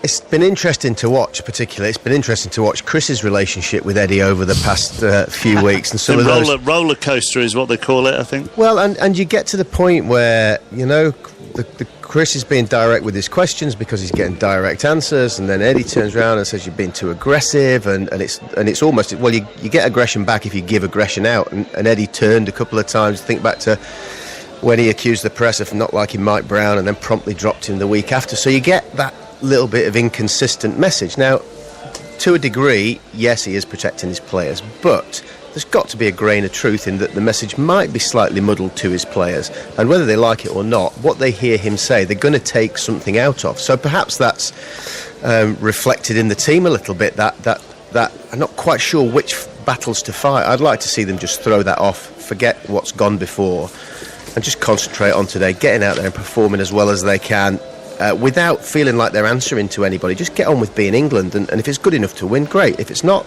no problem, move on to the next challenge. Chris Jones and Victor Matfield are in Cape Town for the game. It's a 4:05 kick-off. Paul Grayson will be across it back in the UK. As I say, 4:05 kick-off, and South Korea, Mexico will be on 5 Live Sports Extra. Marin Cilic is already through, and the second semi-final is underway at Queen's. Russell Fuller. 4 games all opening set between Novak Djokovic and Jeremy Chardy. He is a Frenchman who's been in fantastic form on the grass recently, but has lost all 24 sets he's played against Djokovic thus far. Nick Kyrgios serving very well all week, but not as sharp as Marin Cilic in the 2 tie-breaks that decided their semi-final match. News from elsewhere: in Halle in Germany, Roger Federer chases a 10th title there tomorrow. He'll play Borna Coric in the final, and the final is set for Birmingham as well on the WTA Tour. Defending champion Petra Kvitova will play Magdalena Rybarikova. On 5 Live Sports Extra right now, you can hear qualifying for the French Grand Prix. Here's Jack Nicholls. Yep, we're halfway through the second part of qualifying, and the rain has just started falling at Paul Ricard in the south of France. At the moment, it's Valtteri Bottas who's quickest. Lewis Hamilton is about to go quicker than him. This is all about the battle to get into the top 10 and the pole position shootout, but with the rain falling down, anything could happen. England women against South Africa women in T20. Henry Moran. South Africa 141 for 3. They've just lost skipper Dane van Niekerk. They need 20 to win, I should say, from 17 deliveries. England really could be struggling here after that dominant victory in the first match against South Africa of this tri-series for them back on Wednesday. This is the first of 2 matches for England today. They play New Zealand later on, but a really close affair we have, with South Africa needing now 20 from 17 deliveries. And in the county championship, it's all over at Worcestershire. Kevin Howells. Yeah, and a big win for Worcestershire as well. They're struggling at the bottom of the table. They're still bottom, but it's their first win of the championship season. Victory over Lancashire by 202 runs, all wrapped up around 3 o'clock this afternoon, as Lancashire's attempts at chasing that record target of 602 failed. They're all out for 399. Keaton Jennings out for 177 just before lunch. There was some low bounce and some very good bowling from the home side as well. That really was the difference. Nottinghamshire second in the table after a win over Essex by 301 runs, 13 points behind Surrey, having played a game more. And in the second division, Warwickshire chasing this record championship total versus Kent. 519 needed to win, 355 for 5, the latest score I've got. Ian Bell out for 172. Thank you very much, Kevin. So the qualifying for the French Grand Prix is on 5 Live Sports Extra right now. It will be followed by South Korea against Mexico in the World Cup. Then back onto 5 Live for the final World Cup game this evening. That's Germany against Sweden. Remember, Sweden won their opening game. Mexico, of course, beating the Germans. Earlier today, here in Moscow at the Spartak Stadium, it finished Belgium 5, Tunisia 2. If you want the Queen's tennis, then that second semi-final is on BBC 2 at the moment. You can also watch it via the BBC Sport website and app, and also later more live sport coming. You've got England Rugby League. They're taking on New Zealand in Denver in the Mile High Stadium, and that is on BBC 2 from 9 o'clock tonight. Delighted to say, in the 5 Live Sports studio, Didier Drogba and Pablo Zabaleta have just joined me. They've been watching Belgium's win against Tunisia on BBC One with Gary and Frank Lampard. Most impressive performance of the tournament so far? So far, even Pablo. Really good performance by the whole team. Belgium, I mean, they were really, really good. I really enjoyed the game, actually. We have seen so many goals. But we knew that before the game. Belgium got so much players going forward. They have so much quality up front. They can hurt anyone. So very good from the strikers.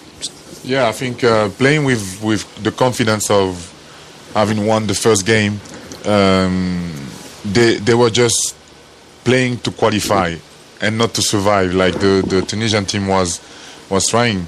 And you see the quality when you have your new team: Eden Hazard, Dries Mertens, De Bruyne, Kevin, and Lukaku for the attacking players. I mean, all you can expect is goals, and we got that today. And they also conceded some goals. They play an attacking football, but I can't wait to see what's going to happen with the game against England, who's going to finish top of the group. Oh, can't wait for that game. Well, you can just enjoy it. You see, from the English point of view, there might be some. What would you think might happen? I think it's going to be a game where we'll see a lot of goals. They might change few players. For example, Lukaku, who's been complaining about his ankle, and few players who have been kind of doubt to perform at 100%. But there will be a lot of goals. Hang on. If you had got 4 goals in 2 games at a World Cup, and there was a golden boot on the line, would you try and play through an ankle knock, knowing that the golden boot could be yours at the end of a tournament? It depends why you're coming for this tournament to achieve. You want to win the big one with the team, or you want to win the golden boot? I would prefer to win the cup. So if resting allows me to play better in the last 16 or the last 8 and the final, I would rest. So he was thinking about England's games, definitely, because sometimes, you know, if you're not feeling great in the game and you say the manager cannot carry on, it's because you're thinking about next game. So we'll see. I said before, for me, if England wins tomorrow against Panama, it means that, you know, Belgium and England, that we're going to the third game with both already qualified. But if I'm the manager of England and the manager of Belgium, they shouldn't rest any of the players. I mean, you need to keep that momentum going. You need to build, you know, a winning mentality, a spirit in the team. If England win tomorrow, it would means they beat Tunisia and Panama. But I want to win. Also, I want to beat Belgium. It will bring so much confidence to the players. And listen, then if someone's got injury, you have more players. You know, in the squad, they can also replace them, and they are good enough. Yeah, but I think that even if you want to keep the momentum, you choose a squad of 24 players. So you want to go far in that competition. So you will have to rest some players. As a manager, I think the best way to do it is to rest your best player and give the chance to the other ones, because imagine you're managing a group of 24 players, not only 11. So it's difficult to find the right balance. I know sometimes what I mean? This is but you're right about you're really right about the momentum. You're thinking about being as a manager, and this is good. But also being, you know, on the side as a player, when the best players want to play every single game. This is what I'm saying. You know, for me as a player is always, you know, especially when there was playing for the national team. In your team, in I don't know, let's say I'm playing for West Ham now. If I need to rest one of the game, that's good, because, you know, you have plenty of games coming up. You know, you have, I don't know, so many games. But in the World Cup, I mean, this is a huge barrier. You want to play every single game. And if you're not feeling great and you're still feeling something, it is good what you're saying. You don't need to be selfish. You need to think about probably someone coming in, into the team, and he can play and put in a great performance. But sometimes I know some players, and especially the best players, they always want to play. They want to score goals. They want to keep, a place in the team. So I don't know. But from the manager point of view, sometimes you don't want to lose your best players. I know what I mean. That's where I'm coming from. But as a player, and he's right. I've been in a competition, let's say, for example, African Cup, qualifying after the first 2 games, and you're playing the third game. For example, in 2006. The manager kind of changed the team, and we lost the game against Egypt. But we didn't only lose a game. We lost. They got confident. They realized that, wow, now we can beat Ivory Coast. And then when we played them again in the final, they beat us on penalty because they had the confidence of this third game. So exactly, yeah. You're right. And also, it's hugely difficult. It's a difficult balancing act, isn't it? Because when you talk about the top players, all 23 of you in a squad are top players. Yeah. I mean, you are all amazing footballers. Yeah. So have you both been in international squads and felt like there was a first 11, Definitely. and then there's another, let's take the goalkeepers out of it, then there's another 10 who sort of feel slightly second rate, even though they shouldn't? I think 10 is much. I think I would say like a 5-6. Right. Then in the 23 squad World Cup, you normally know exactly, because for the training sessions, you know 2-3 days before who's going to play. Who's.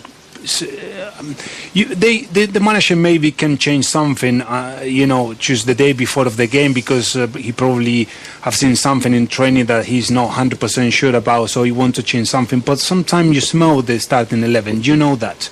You know if you will play more games or not. But I think the good thing when you are part of that squad in the World Cup is to every single player to accept their roles. You know what I mean? If I don't have a chance to play any single minute in the World Cup, I have to be the first in training. I have to smile. I have to support my teammates. Exactly. You have to create that atmosphere in the dressing room. That's that team spirit is huge in this World Cup. It's only about 7 games.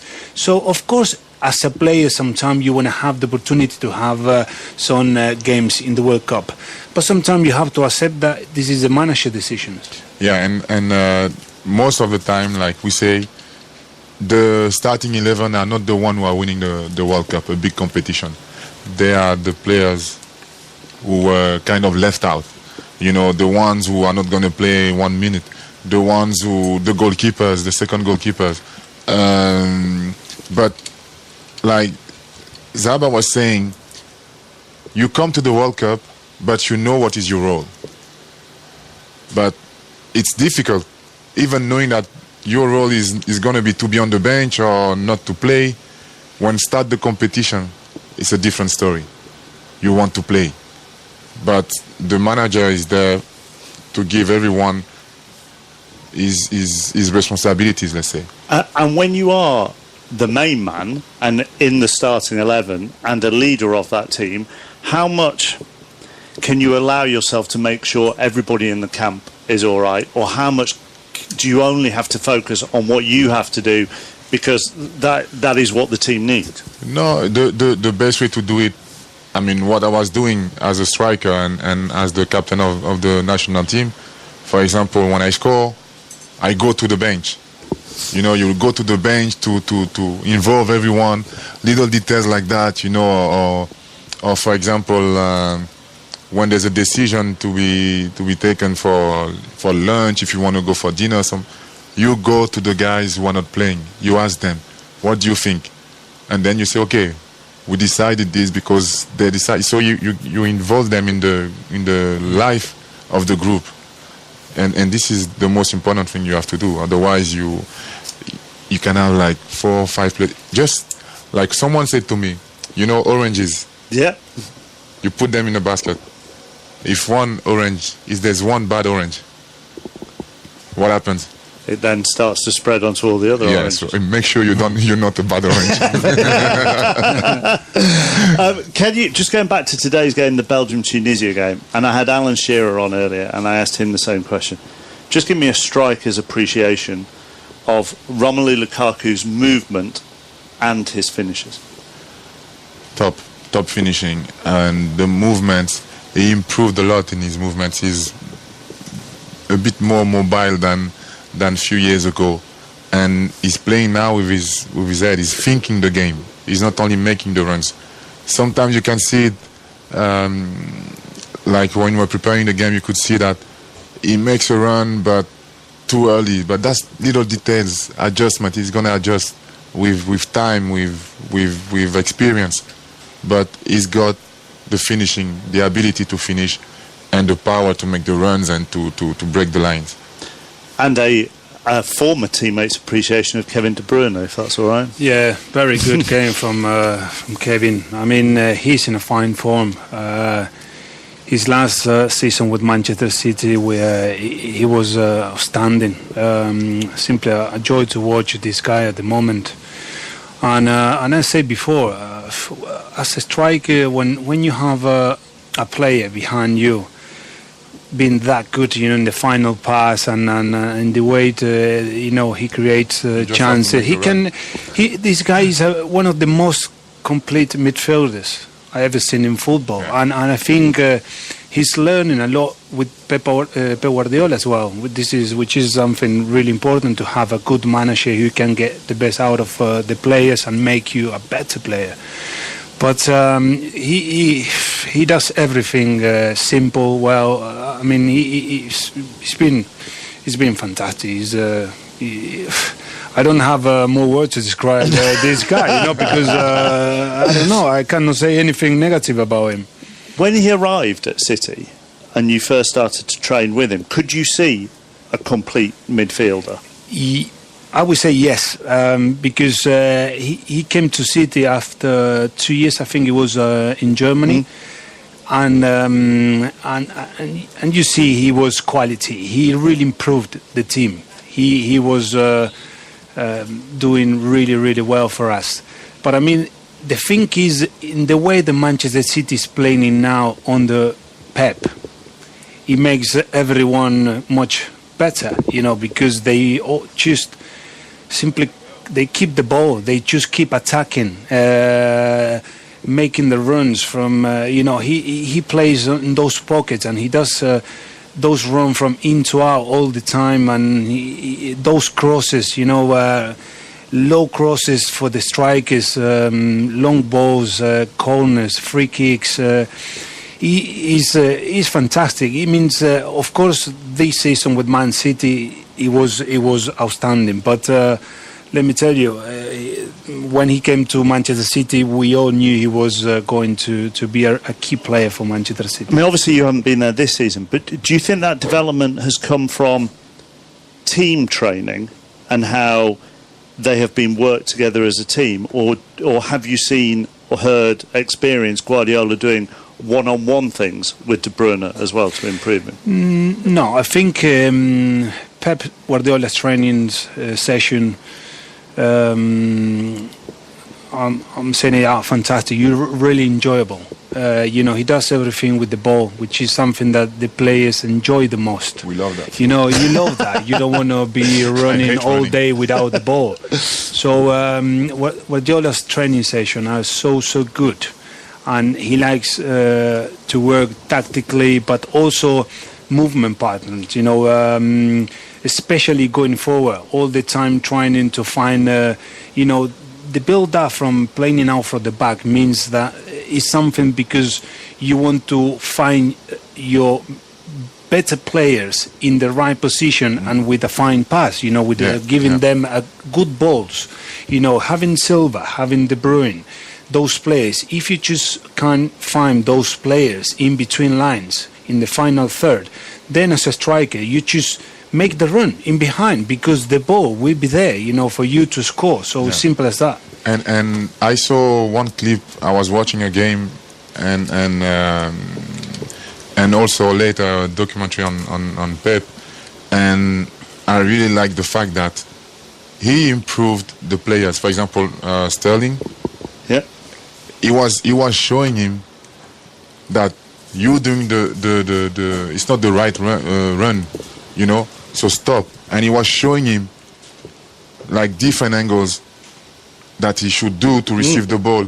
So if you're smart enough, if you listen to him, you improve your game. You know, you bring more variety in your game, and this is what I think Kevin has been doing as well. Didier Drogba and Pablo Zabaleta are with me. Which coach most improved your game, and why? Pablo, what's the answer? No, listen. Do you need some time to think? I would love to see Take Pep. your time, bro. I would like to see. I think Pep Guardiola was one of the greatest managers. But the thing is, I was too old now, 32. I wish I was 25 and have a chance to work more years and more time with Pep. When he asked you to do things differently in your short time with him, did you readily buy into that, or did you? And I don't mean this in a rude way, but as you get older, you get more, we say, set in your ways, don't you? So yeah, but your legs are not the same. Yeah. So did you say no? I don't think I can do that, or did you just buy into it because it was Pep? No. Listen, it's just, Didier slapping his thighs and looking at them as if they aren't working anymore. Listen, I think that first season with Pep, it was so much information for everyone, and we were doing something that probably we had not done it before. And sometimes when you do new stuff, and especially when they split the two centre backs, the two full backs going high and then coming, dropping to get the ball, and all those movements, obviously sometimes you can make mistakes. You learn, it's something new, and then when that happened in the game, you say, wow. He said that before the game to do, and we have done it, and it was great. But the thing is, sometimes you can make mistakes, and if you give the ball away in those key areas, around the 18-yard box, then you can consider goal, and your confidence drop. So the thing was, Pep just kept telling everyone to keep trying it. Don't worry if you make mistakes. I'm behind you. As a manager, I will take the blame. I will be the responsible person to support you in the press conference and all that, because I'm telling you to do it. And it was like that. But as soon as they got it, this season, you see the guys, they just been flying. All those movements, they were just so quick. Everyone knew each other where they were, and passing the ball and making the runs, and they were fantastic. But you need. Have you thought of your coach? No. I was focusing on Pep. Listen, I would say when I was, young, I learned also from Mancini and from Pellegrini. I cannot forget them, because Mancini was more Italian type of manager. I work with him as well. You work with him. She's working tactically all the time. Yes. But as a player, you learn from all the managers. Was it all little like bit? 11 against 0. Yeah. And he's moving with the ball, and the team has to move, and then he stops, and then he's pointing you, and he's like a little bit left, a little bit right. Stop. Perfect. Yeah. So you move like 2 centimeters.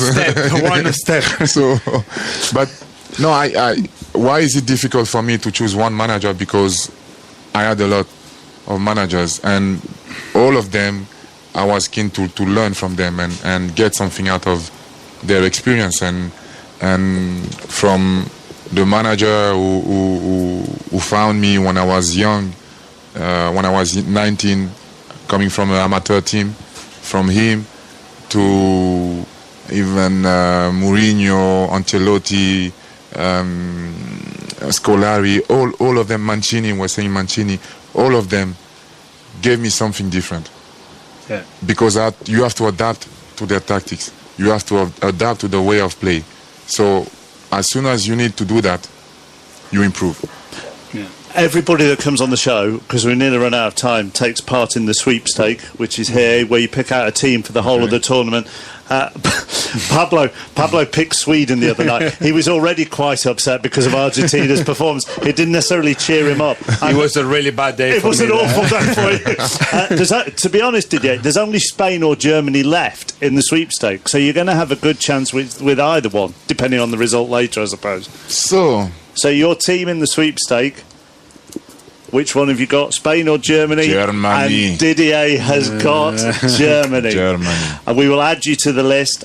Very quickly, because of Nigeria's win, that must have improved your mood a little bit. Yeah, a little bit of breath yesterday. But, I mean, you know, I'm not worried about Nigeria. I'm not worried about the result between Croatia and Iceland. I'm more worried about Argentina. They need to improve their games. Simple as that. They have much better players to play better football they have done in the last 2 games. So I'm positive. I know them. I know they will play well, and hopefully, finger crossed, they can go through. Thank you so much for being with us. Didier Drogba, Pablo Zabaleta. England against South Africa in the rugby union. By the way, on the rugby union, do Argentina footballers and rugby union players talk to each other? Is there any kind of... I don't think so, no. I don't think so. So we've got England rugby union against South Africa rugby union to come in Cape Town with Chris Jones, Victor Matfield and Paul Grayson. First, here's the BBC News. On digital, online, smartphone and tablet, this is BBC 5 Live. Tens of thousands of people have taken part in a march through central London, calling for the public to be given a vote on any Brexit deal. The People's Vote movement believes voters should have the final say on the terms of the UK's departure from the EU. Police are investigating after a man died outside a West London tube station. They were called to reports of a fight in Greenford. Another man is in hospital. One person's died and dozens more have been hurt in a grenade attack at a rally for the new Ethiopian Prime Minister. Thousands had turned out to hear Abiy Ahmed give a speech in the capital, Addis Ababa. And volunteers running a food bank in Dorset say burglars have stolen a month's worth of supplies for more than 400 families in need. Its founder said the theft from Hope for Food in Bournemouth beggared belief. This is BBC 5 Live on digital, smart speaker, smartphone and tablet. Quick look at the roads now. 2 lanes are shut on the M5 in Worcestershire between junction 5 and 4A at the M42. That's because of a breakdown. In Hampshire, 2 lanes of the M3 southbound are shut. That's after an accident between junctions 11 and 12 at Eastleigh. And expect a queue on the M25 anti-clockwise in Surrey. That's because of an accident between junctions 14 at Staines and 12 at the M3. Faye Ruscoe, 5 Live Travel. 5 Live Sports. Available now. 5 Live's World Cup Daily Podcast. Some of the ways the idioms translate over here are magnificent. If you put the cat amongst the pigeons in Russia, you get the goat into the vegetable garden. Can you just talk calmer and not in idioms and riddles? Download the World Cup Daily Podcast from your favourite podcast provider. It's not about football, it's bigger than football. I read out one of the reviews that said, great pod ruined by the presenters. This is your World Cup station. This is 5 Live. Live from Russia, this is 5 Live Sport with Mark Chapman. And here in Russia, the second game of today's 3 at the World Cup is about to kick off. South Korea against Mexico in Rostov, and that will be on 5 Live Sports Extra. Earlier, Belgium thrashed Tunisia 5-2. Coming up on 5 Live, we're going to bring you the Diamond Jubilee Stakes, and Cornelius Lysett is at Ascot. The Diamond Jubilee Stakes is one of the great sprint races of the flat racing season, and it would be no surprise if the course record for the 3/4 of a mile, the 6 furlongs of 1 minute 11.05 seconds was broken on the good to firm going on a sun-baked afternoon in front of a noisy, as you can probably hear, and very large crowd. The big players, Harry Angel, who is 0 from 4 at Ascot but very talented, Red Kurt Warrior, ex-British but now Australian trained, won 2 major sprints in Melbourne earlier in the year. On one occasion he he beat another of today's runners, Merchant Navy, now trained in Ireland by Aidan O'Brien, and beat him comprehensively considering the weights carried.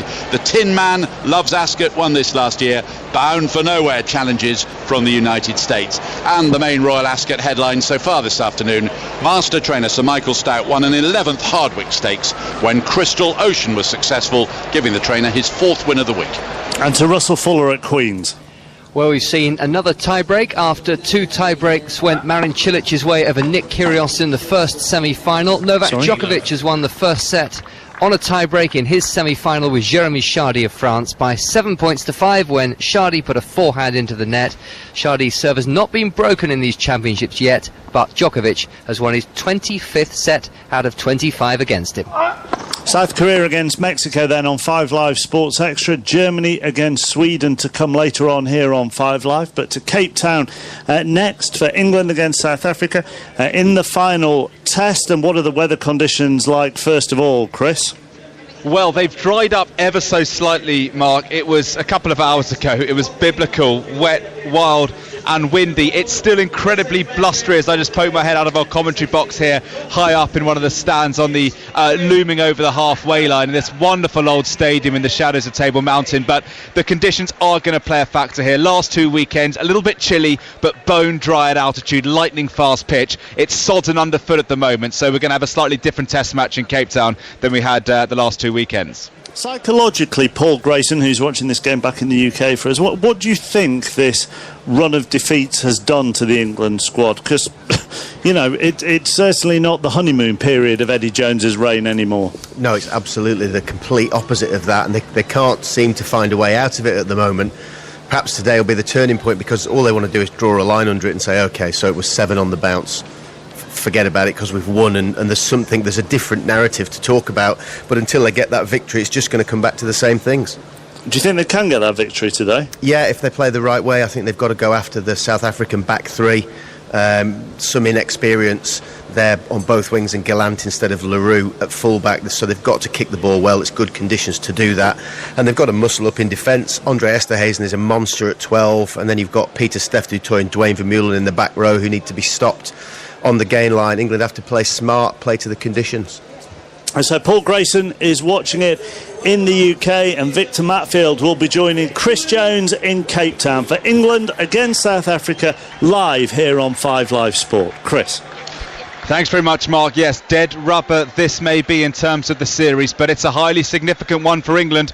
And their under-fire boss, Eddie Jones, 5 test defeats in a row, 6 in all if you include that humbling at the hands of the Barbarians. They could change all of that and end this losing streak with a victory here at Newlands, the oldest ground in South Africa. The first test match this famous old place hosted was back in 1891, 127 years ago. England are out, led by Owen Farrell, their skipper, and now it's time for the Springboks. Victor Matfield's joined us in commentary. 127 Springbok caps, former Springbok captain